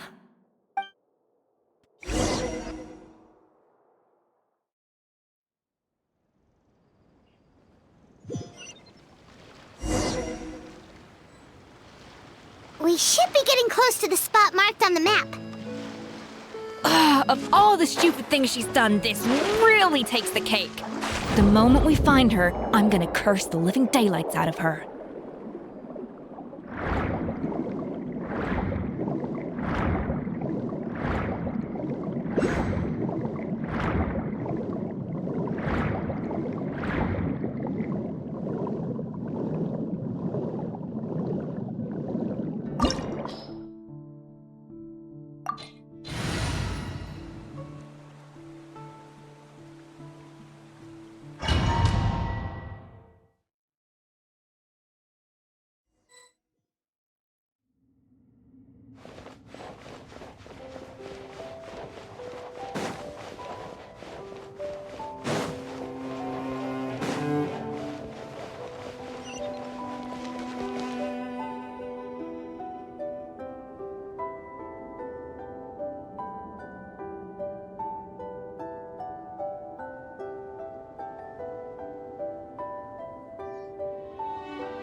Whoa! This place looks like an underwater restaurant, doesn't it? Suddenly, the idea of an adventure chef finding secret ingredients makes a whole lot more sense. I think Modest's codex mentioned this place. A public bath from the time of Remoria. So yeah, definitely the kind of place that would have served food and drinks. Huh? Some blubber beasts have come to join the party? How did they get here?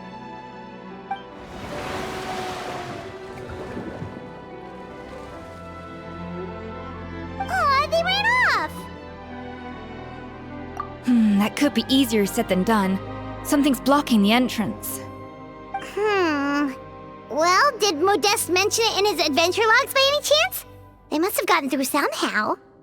Good point. Yes, that's right. It's coming back to me now.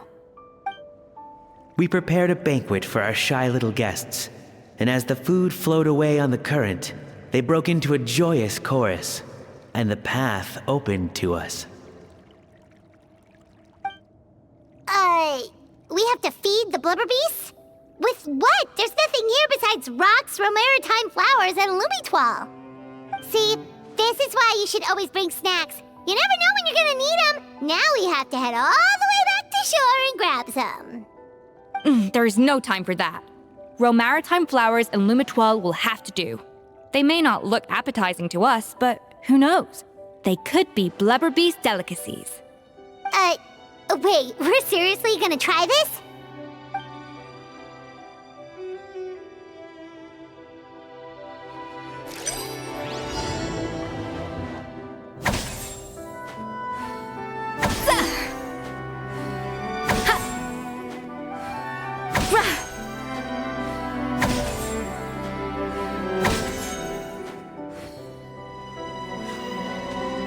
A dash of frosting!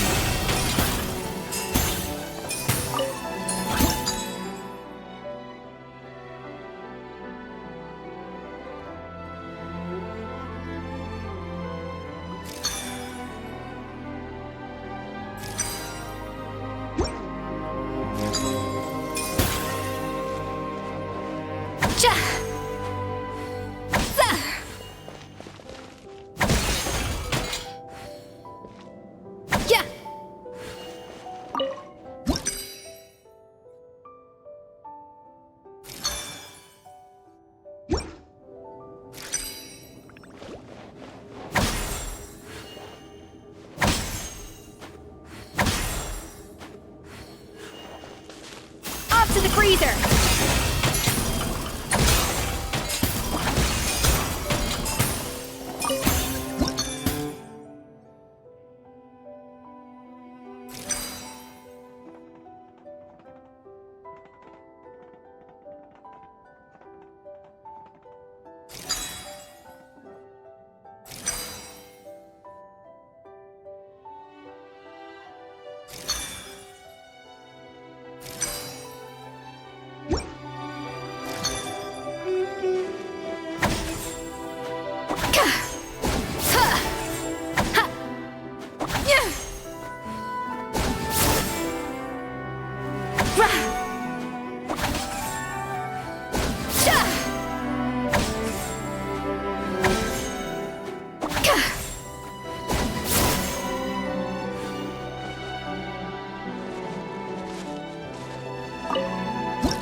Beasts or not, are we sure this stuff is edible?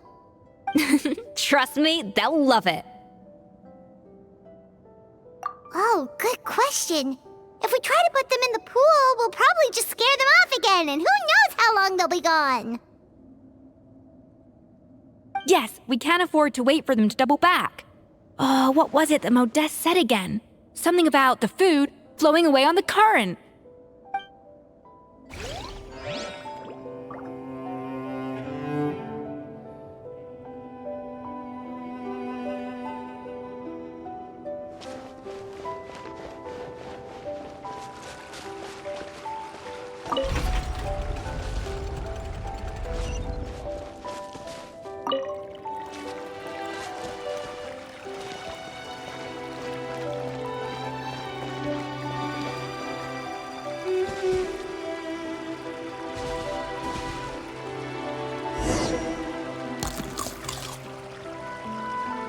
Wow, it's really singing!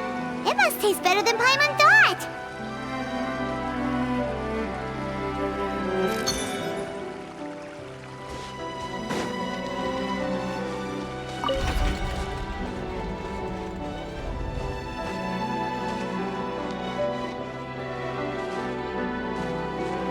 Ha! The tracks turned back again.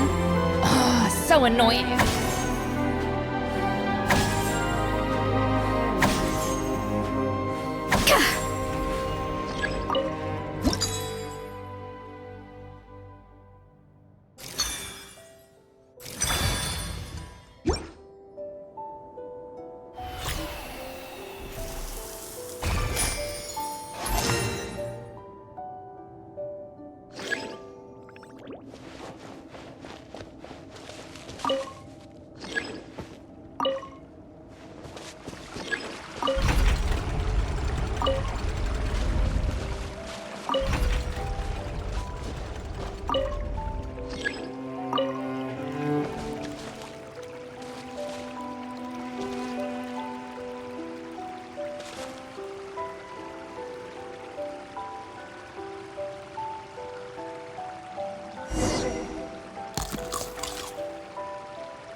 Hey, it's open!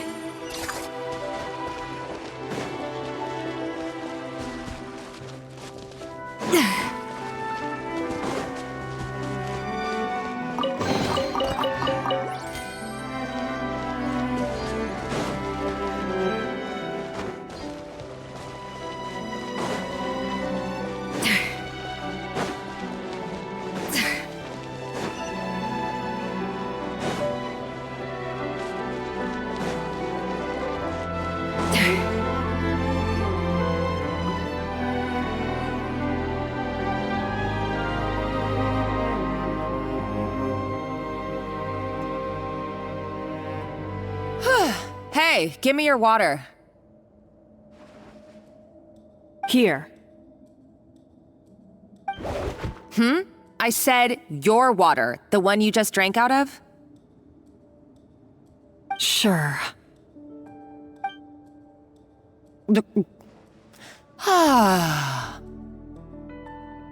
All those years slaving away under Escoffier, and then you. Today, it's finally paying off. Not only have I found the ruin that Savelli kept hidden, but I also get to boss you around like my little lapdog. Hey, go scout ahead for me.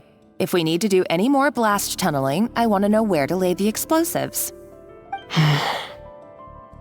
Did you not hear me? Get going. Why don't you do it yourself? Oh, when did you learn to fight back? You're always so compliant when I give you instructions by letter. That's because you threatened to expose me for the Lumiline incident. I swear, if I'd known what you were planning, I'd never have... Ha! Don't be so self-righteous. Admit it, you've always been jealous of Escoffier. That's why you lapped up everything I told you. You were terrified of her finding out about your part in the Lumiline incident, and you resented the way her reputation hung over you.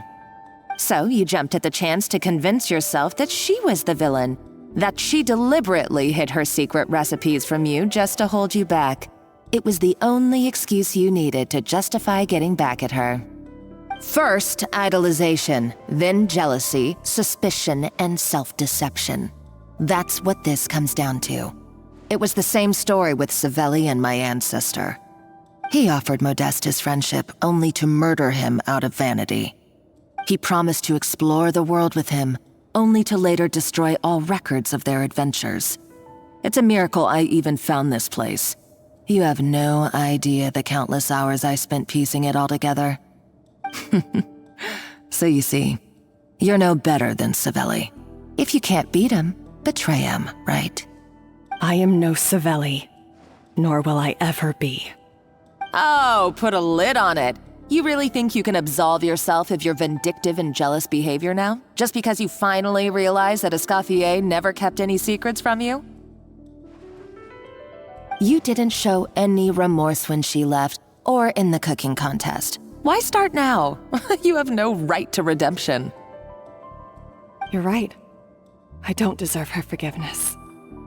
But I am done being bullied into submission by you! Ooh, feisty. But you should watch your tone. Talking to me like that could get you in big trouble. I somehow doubt that. Since I poisoned both our water bottles. What? Ever since I learned the truth. I've been biding my time, waiting for this moment. You've played me like a fiddle for so long, and now this is payback! But you drank it too! It's what we both deserve. This is the price we must pay for betraying Escoffier. You'll die here with me, Monica! You.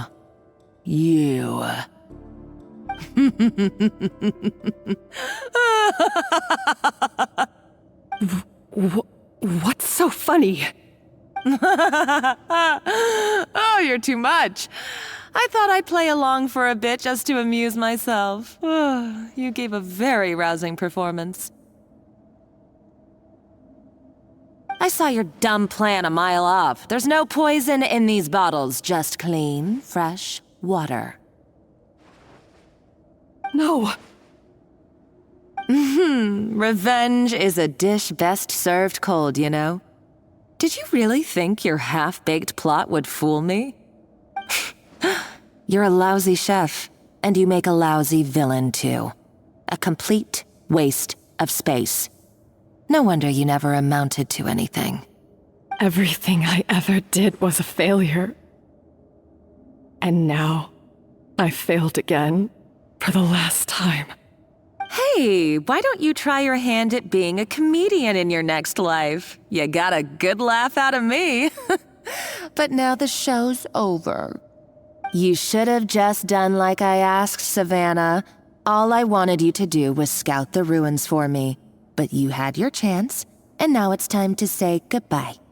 Stop right there! Let her go, Monica! We've got you surrounded! Escoffier? Ugh, looks like I'll have to keep you around for a little longer. You can't! Stay back if you want her alive! Escoffier and the Traveler. I can't take you both on in combat, but if you so much as flinch, I can end Savannah's life in a heartbeat. Monica, what are you hoping to achieve by this? You're about to commit murder, and for what? A recipe? A recipe? You chefs are all blinded by your myopic focus on kitchen affairs. Well, some of us actually have bigger fish to fry. Modeste had a secret. The truth behind his so-called genius, the je ne sais quoi factor in his Gâteau de Bourg, and it's right here in these ruins. Are you serious? You're here because of a Gâteau de Bourg obsession? You've gone completely mad! I couldn't care less about the cake itself. No, the real treasure is the secret ingredient that Modeste sourced from these ruins. He and Savelli were fools.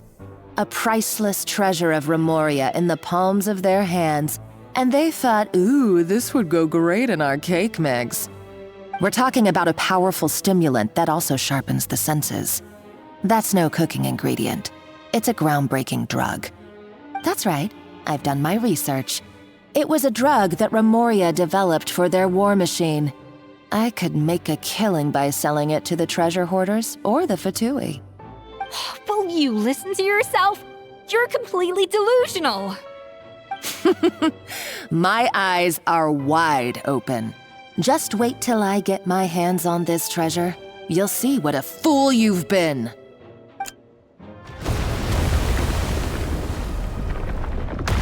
Wait, what's that sound? Just when I thought she couldn't get any crazier. She's lucky the whole place didn't collapse. Uh-oh, Savannah's gone too! Monica must have taken her. Oh, what a coward. She's only taken her hostage because she knows that she's no match for you. That's true. Even if she finds the treasure, she'll need Savannah alive if she wants to get out of here in one piece. Oh, well, our path's been blocked, so let's look for another route.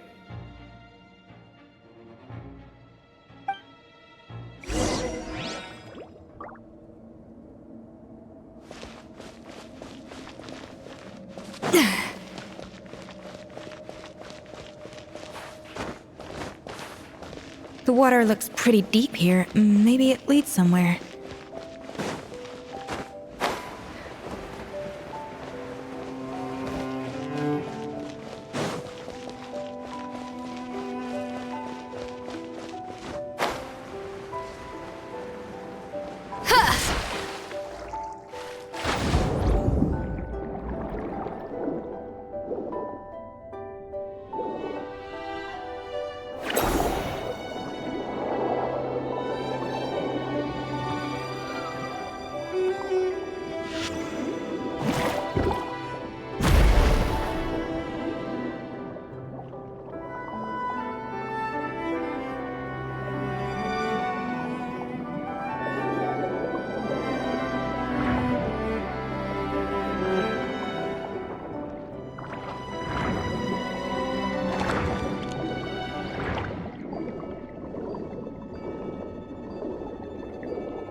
probably awakened by the explosion just now.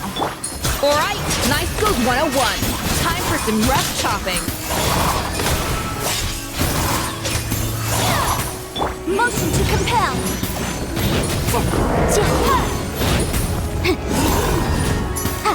Dare to mess with me?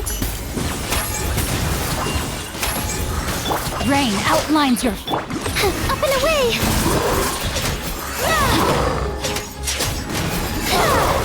Fly!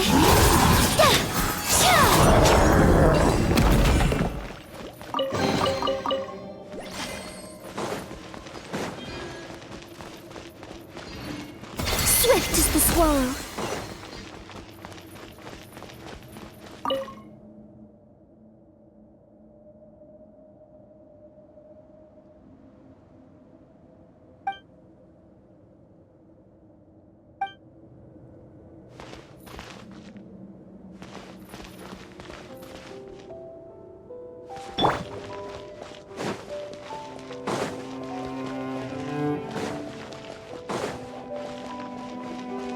Another door?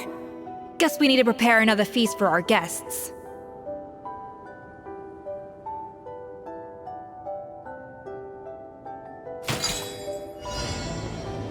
Ha! Ja! Ra! Ha! Ja!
It seems to really like the texture of Rome maritime flowers.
freezer!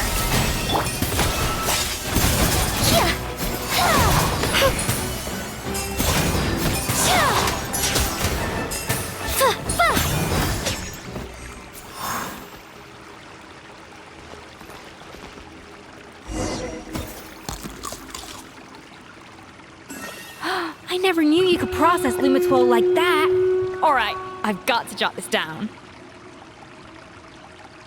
Lumitwols and maritime flowers. This could open the door to a whole new world. Yep, that's literally the plan. Wait, hold on. Which door are you talking about?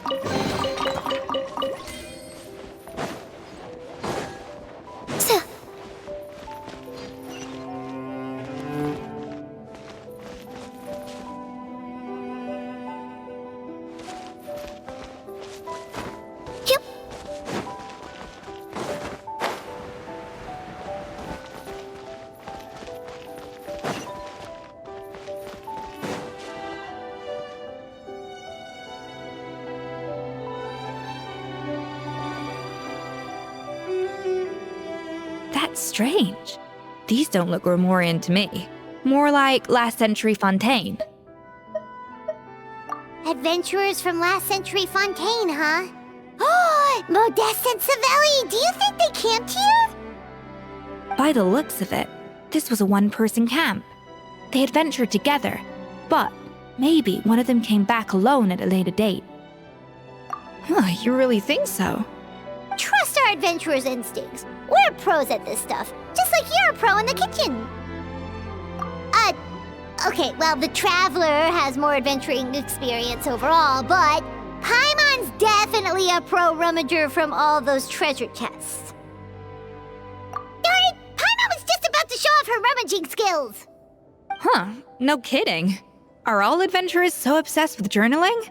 I mean, I guess I take a lot of notes when I'm cooking as well, but I thought that was just me. Anyway, let's find out who was here. It's been years since I've last visited these ruins. It's exactly the way I remember it. This place probably hasn't changed in millennia. Sadly, up above, on dry land, everything has changed. The treasure of Remoria. That's what we used to call it. Modeste was right about its potential. It turned Gâteau de Bourg into a national sensation. Our limited stock of the substance meant that the gâteau could only be produced on a small scale, but this only drove up the popularity all the more. Modeste was right about that too. He predicted all of it. He was praised as a genius, while I, as the one person who'd ever disagreed with him, was labeled a talentless fool. Modeste tried his best to console me, but I knew better than anyone just how great the gulf was between us. Our conversations grew scarce, and we saw less and less of each other. I didn't fight it. He had new friends and a career of his own. Why invite further disdain by inserting myself where I did not belong? I told myself that maybe one day, when I finally created a masterpiece of my own, I'd be able to face him without shame. Or maybe one day, when I've put these feelings of self-loathing behind me, I'd be able to ask him with a smile on my face, how about we go on one more adventure, for old time's sake? Unfortunately, that day will never come. So it was Savelli. From the sounds of it, he came back after Modeste had already died. I always thought it was just a legend. But if it's true, then this must be the place where they found their secret ingredient, the birthplace of Gâteau de Bourg. In that case, what does that say about the death of Modeste? If it's all true, maybe Savelli really did have something to do with it. The taste of Gâteau de Bourg has changed. Modeste was convinced of this, even though everyone swore they couldn't tell. Being the perfectionist that he was, he refused to accept even the slightest flaw in his work. He stopped all sales of the product, locked himself away in the kitchen, and worked day and night, vowing to find out where he had gone wrong. But as he baked and taste tested over and over again, he found he only strayed further and further from the original taste. It was only when he was sipping on coffee one day and realized he could not taste the bitterness that the truth finally dawned on him. What had changed was not the gâteau, but his sense of taste. The treasure of Remoria stimulates the senses, taste included, and invigorates the spirit. In the short term, it offers people the ultimate gourmet experience, but in the long term, it dulls their senses entirely. In hindsight, it made perfect sense. After all, why would a culture that sought liberation from the constraints of their bodies care for the loss of their senses? But we realized it too late. We were just too late. Over the course of his many culinary experiments, Modeste exhausted the remaining supply of the treasure of Remoria. He consumed it all himself. The finest culinary talent of his generation now faced a future in which he would never be able to taste anything ever again. Finally, in despair, he took his own life. And because we had become estranged, I could not be there to stop him, to offer some words of comfort, or even to say goodbye. Yet despite everything, he sent me his final letter. The treasure of Remoria? Guess Monica was really onto something. It really was a kind of drug. So, Modeste chose to end his own life. Then, why all the rumors that Savelli murdered him? Also, neither the Codex nor any other contemporary records make any mention of the treasure of Remoria. It's almost as if someone deliberately erased it from history. Modeste told me everything in his final letter. His was a tale of how even a genius could fail, and how much more devastating it is when it happens. Did he hope I would gain some personal catharsis from knowing the truth?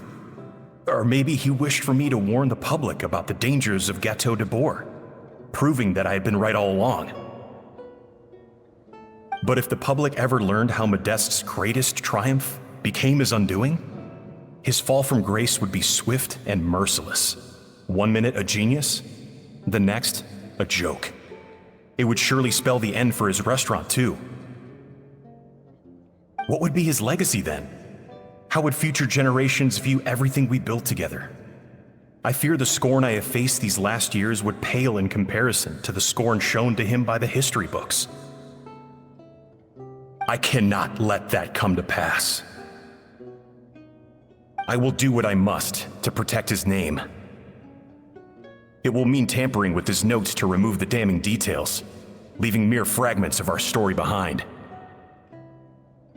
It may lead his family to suspect me of having a hand in his demise. But if that's the price of destroying all evidence of my crimes, then so be it. I would rather the world believe a tale of genius and jealousy than see his reputation in tatters. The final loose end is the evidence here, at the bottom of the sea.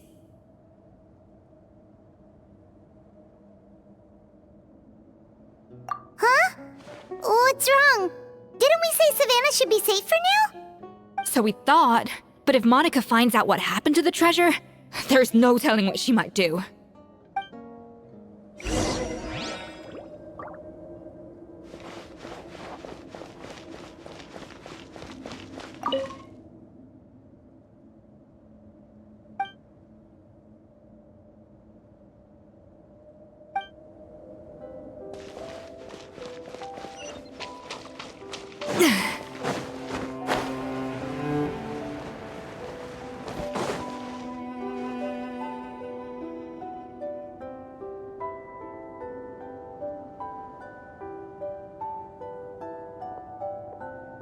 The treasure of Remoria. I have found you at last. Savelli, you tried your best to bury the truth, but you underestimated the children of Modeste. Some fragments of his diary escaped your clutches, and we have held on to them for generations. But I have to thank you too, Savannah. Without your help retrieving the codex, and with it the last piece of the puzzle, I may never have found this place. But now, finally, the secret to Remoria's military might is within my grasp. The treasure of Remoria is mine! Oh. It's empty. It's empty? Monica? Oh, we were seconds too late. Escoffier? What's the deal with that jar? Savelli's final act! He wanted to conceal the secret of the treasure forevermore and make sure it would never harm anyone again. So he came here after his friend's death and destroyed every last shred that remained. This can't be happening. All the years I spent piecing together the truth. All my painstaking planning. All that for an empty jar? Monica, don't do anything stupid. This ruin is more dangerous than you realize. Oh, shut your pie hole! Praise be to Lord Remus. You barbarian shall be slain.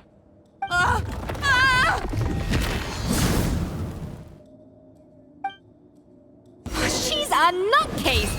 A liability to herself and everyone else! Well, now it's up to us to clean up the mess she's made. Take these golems out!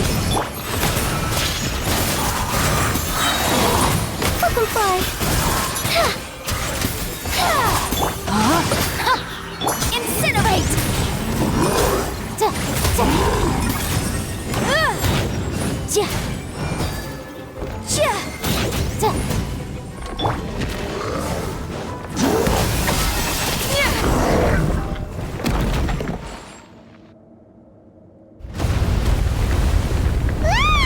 Why is this place still shaking? Either way, it's all her fault. Enough chit-chat. Let's get out of here, Traveler Escoffier, come on! Okay, I'm coming. Oh, no you don't. If I can't get what I want, neither will any of you. I've got nothing to show for my life's work so far. But if I can take another so-called genius down with me in my final moment, then it was all worth it. You're a psycho!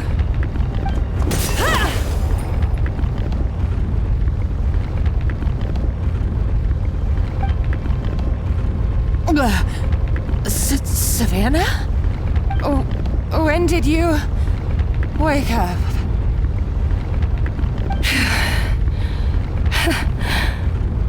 I may be a lousy chef, but it looks like I'm not a complete waste of space. Traveler? Okay, let's go!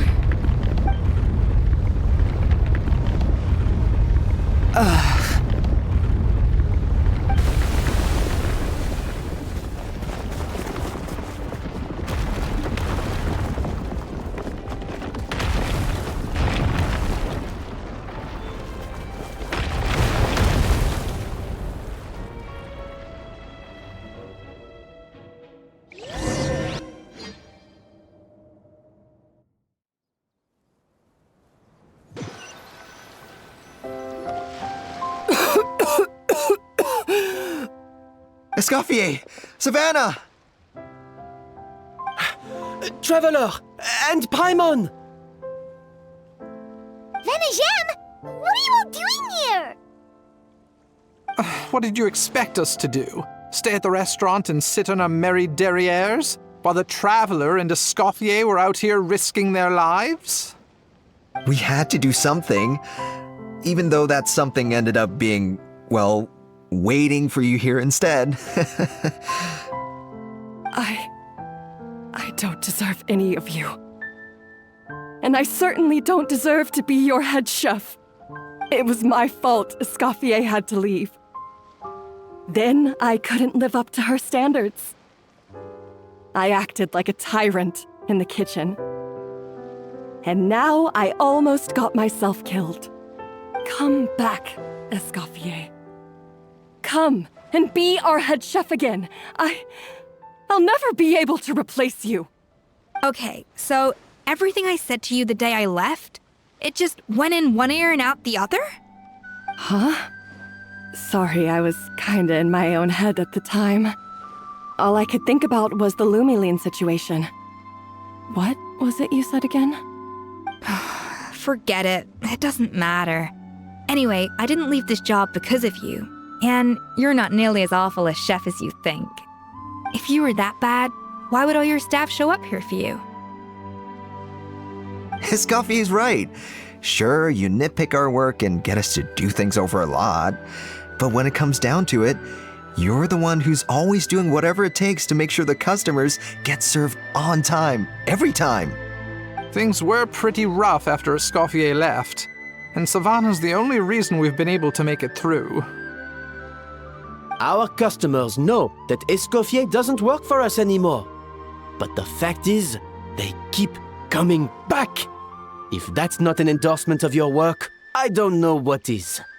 At the end of the day, we're all human, and we all make mistakes.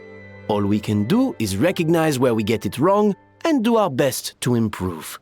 That's all that's humanly possible. No, I get what you're saying, but what I did to Firmin and to Escoffier, it's unforgivable. Well, about that, there's someone else here to see you, Chef. It's been a while, Chef Savannah. Firmin? I'm so sorry. I put far too much pressure on you. And the way I stubbornly refused to go and see you after you fell ill. There's no excuse. But I'm too late, aren't I? The damage is done. I heard that you can't even hold a kitchen knife anymore. Actually, I think I'm going to be just fine. Huh? We thought Firmin's problem was purely psychological in nature. But after the threat letter came to light, it got Firmin thinking. And then he remembered the tea that Monica used to give him every night. And as it turns out, she was lacing it with Lumiline the whole time. No way! Doesn't that cause nerve damage? It can. High doses pose a risk of serious nervous and sensory complications. But if you calculate the dosage carefully, you can control the extent of its effects. A small dose might simply make a person more emotional, whether that means more fragile or more hot-tempered.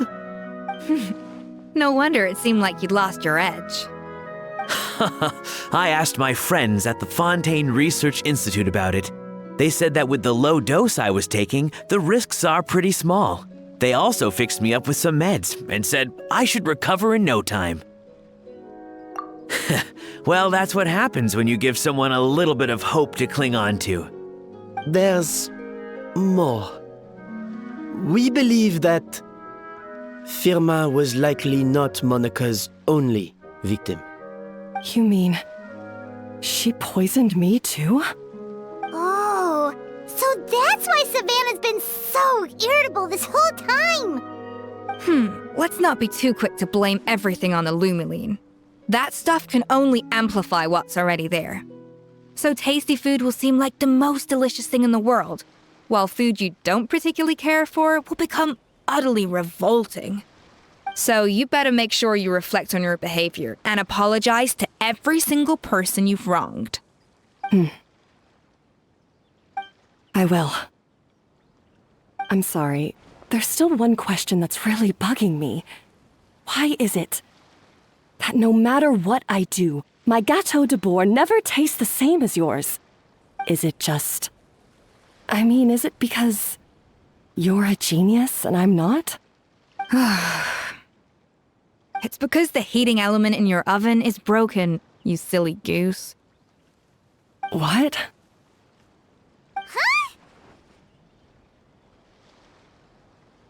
I felt like something was off during the cooking contest. Once I got around to checking all the equipment, I noticed it right away. There was a half-degree discrepancy between the temperature setting and the actual temperature. All the ovens in the whole kitchen had the same problem, which confused me at the time, but by this point, it's pretty obvious that Monica must have tampered with them. I would have figured it out the day of the bake-off, since the issue affected both our teams. But of course, Monica sabotaged mine so that could never happen. No. I spent so long trying to find out where I was going wrong, and then you pinpoint the problem in just one night? It all comes back to one simple, undeniable truth. You're a genius, and I'm just plain old Savannah. Oh, cut it out! Stop the woe is me act for a second and just think. I came up with this recipe. You don't think that might have something to do with it? Do you know how long I spent perfecting my gâteau de bois? 3 years! 3 whole years! I know this dish inside out, back to front and upside down. And you've been head chef now for what, 6 months? If that? A couple hundred failed attempts, and you're gonna throw in the kitchen towel and declare you'll never be successful because you're not a genius. You clearly have no idea how many kitchen failures I've had under my belt, or just how long it took me to finally get my recipe to a level I was satisfied with. Genius or not, everyone makes mistakes. Modeste did, Savelli did, everyone does. You're only a lousy chef if you don't face up to your mistakes, learn from them, and then keep chipping away until you crack the problem once and for all. Surely you haven't forgotten all that. You were no lousy chef back when I handed you the reins. I haven't forgotten. And I'll make sure I never do. That's our head chef. Ha ha! Sounds like we won't need another changing of the guard in the Hotel de Bord kitchen anytime soon. Huzzah! Aw, what a perfect ending to a crazy journey. Look how happy everyone is. So you got your mojo back now? Yeah. Thanks to you, Escoffier. In fact, no. Thanks to all of you. Aw, friends again. So nice to see them finally settle their beef. Good. So now that's out of the way. It's time for payback. You cheated in our last bake-off, and I demand a rematch right now. Huh?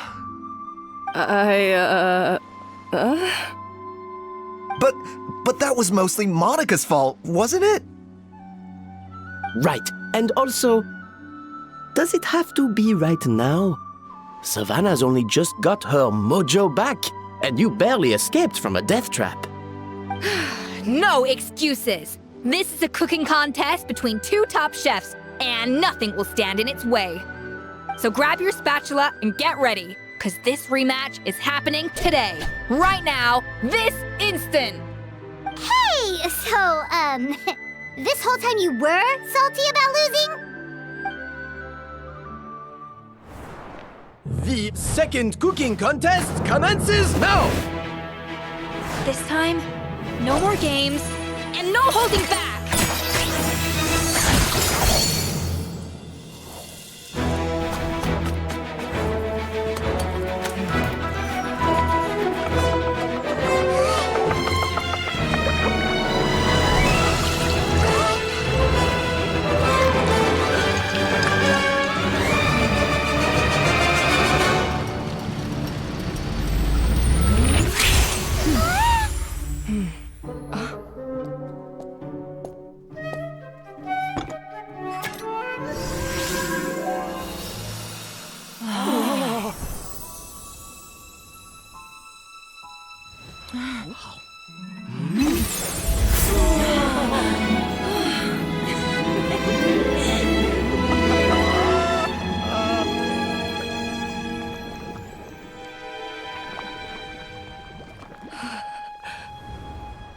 I feel like I don't have the right to be here. Hey, what are you so afraid of? You can't unbake it now. And if you don't serve it, then good or bad, you'll never find out how to improve. If you're too scared to fail, you'll never know what real success tastes like. So? Embrace your failure. Taste it. Digest it. That's the way to success. I don't know. Sounds like it's easier said than done. I'll do it.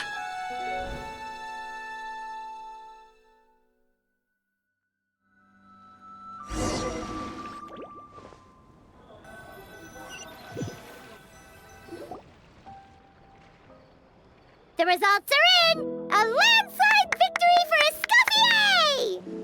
Escoffier! Quite rightly, too. Piece of cake.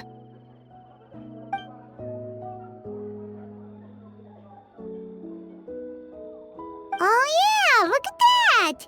Savannah looks pretty chipper too, considering she lost.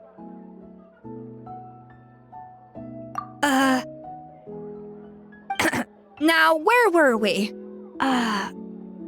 Yes. Do you have any more questions for me after everything that's happened? I thought Navia would have filled you in. And actually, I said all this to Savannah before I left. Although, as we saw, I don't think any of it sank in. I had 2 reasons for leaving. One was the food safety incident, of course. But the other was that the Hotel de Boer had reached a point where it didn't need me anymore. So I decided to step down and look for new opportunities to improve myself. Improve how? Well, a while back, I got to know a fellow chef from Liyue, and in her, I saw so many new possibilities. She has that same adventurous spirit that Modeste and Sibeli had in their youth. Slime mucus, lizard tails. With her, nothing's off the table. There's a whole world of new flavors out there waiting to be explored, hiding away in ingredients we overlook. Case in point, remember those Romaritime flowers down in the ruins? I used them in the cooking contest just now. Did you taste the difference? What? Paimon didn't notice at all. Half of the art of cooking is dissecting the recipes of previous chefs and figuring out the exact constellation of elements that gave their work its signature taste. And the other half, it lies in freeing yourself from the confines of the kitchen. You've got to go out and explore the endless possibilities out there. Uh-oh. Paimon's suddenly not sure she wants to try your cooking anymore. Don't worry, it's not going to be a free-for-all like in Modeste's time. Before I put anything into my food, I'll obviously do my research, make sure it doesn't contain any harmful substances. In the meantime, take this. It's a recipe for Petit Gâteau de Boer revised version. I tweaked it to suit your needs as busy adventurers. Hope you enjoy, and remember, feedback is always welcome. All right! So, do you ever see yourself returning to Hotel de Boer? Oh, of course. I've already promised Vanishem that I'll come back every once in a while to make sure the quality of the food remains at an acceptable level. You know, Paimon's still a little disappointed that we never got to see the treasure of Remoria.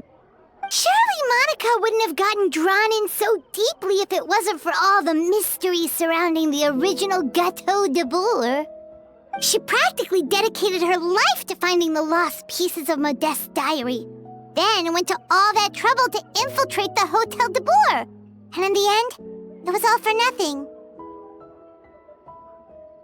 Since you mentioned the treasure, between Modeste's writings and what we saw in those ruins, I think I may have figured out the truth. The so-called treasure of Remoria was most likely a substance that the Remorians extracted from Lumitoiles, better known to us as Lumiline. Huh? So then, why all the hype back in the early days of Gâteau de Boer? Don't forget, it was a very different era. We could barely even refine sugar back then. So desserts were very much in their infancy. In a world of bland food, it's no wonder that the first thing to really excite people's taste buds took the world by storm. And as for the Lumiline, it may well have been somewhat valuable in ancient times. But these days, it's just another drug from the Fontaine Research Institute. Even if Savelli hadn't destroyed it all, I doubt it would be worth that much these days. So after all that, there was nothing in those ruins but worthless junk. Feels strange to say it, but Paimon almost feels sorry for Monica. She sacrificed it all only to get nothing in return.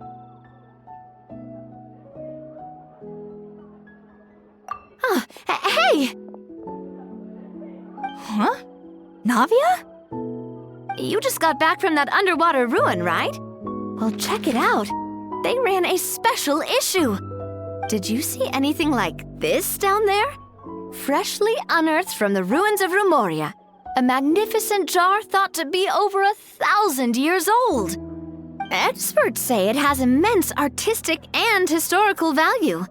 It could be worth an absolute fortune. Wait, isn't that the jar they used to hold the treasure?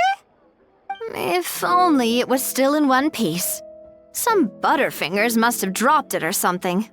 Ugh, it's such a shame.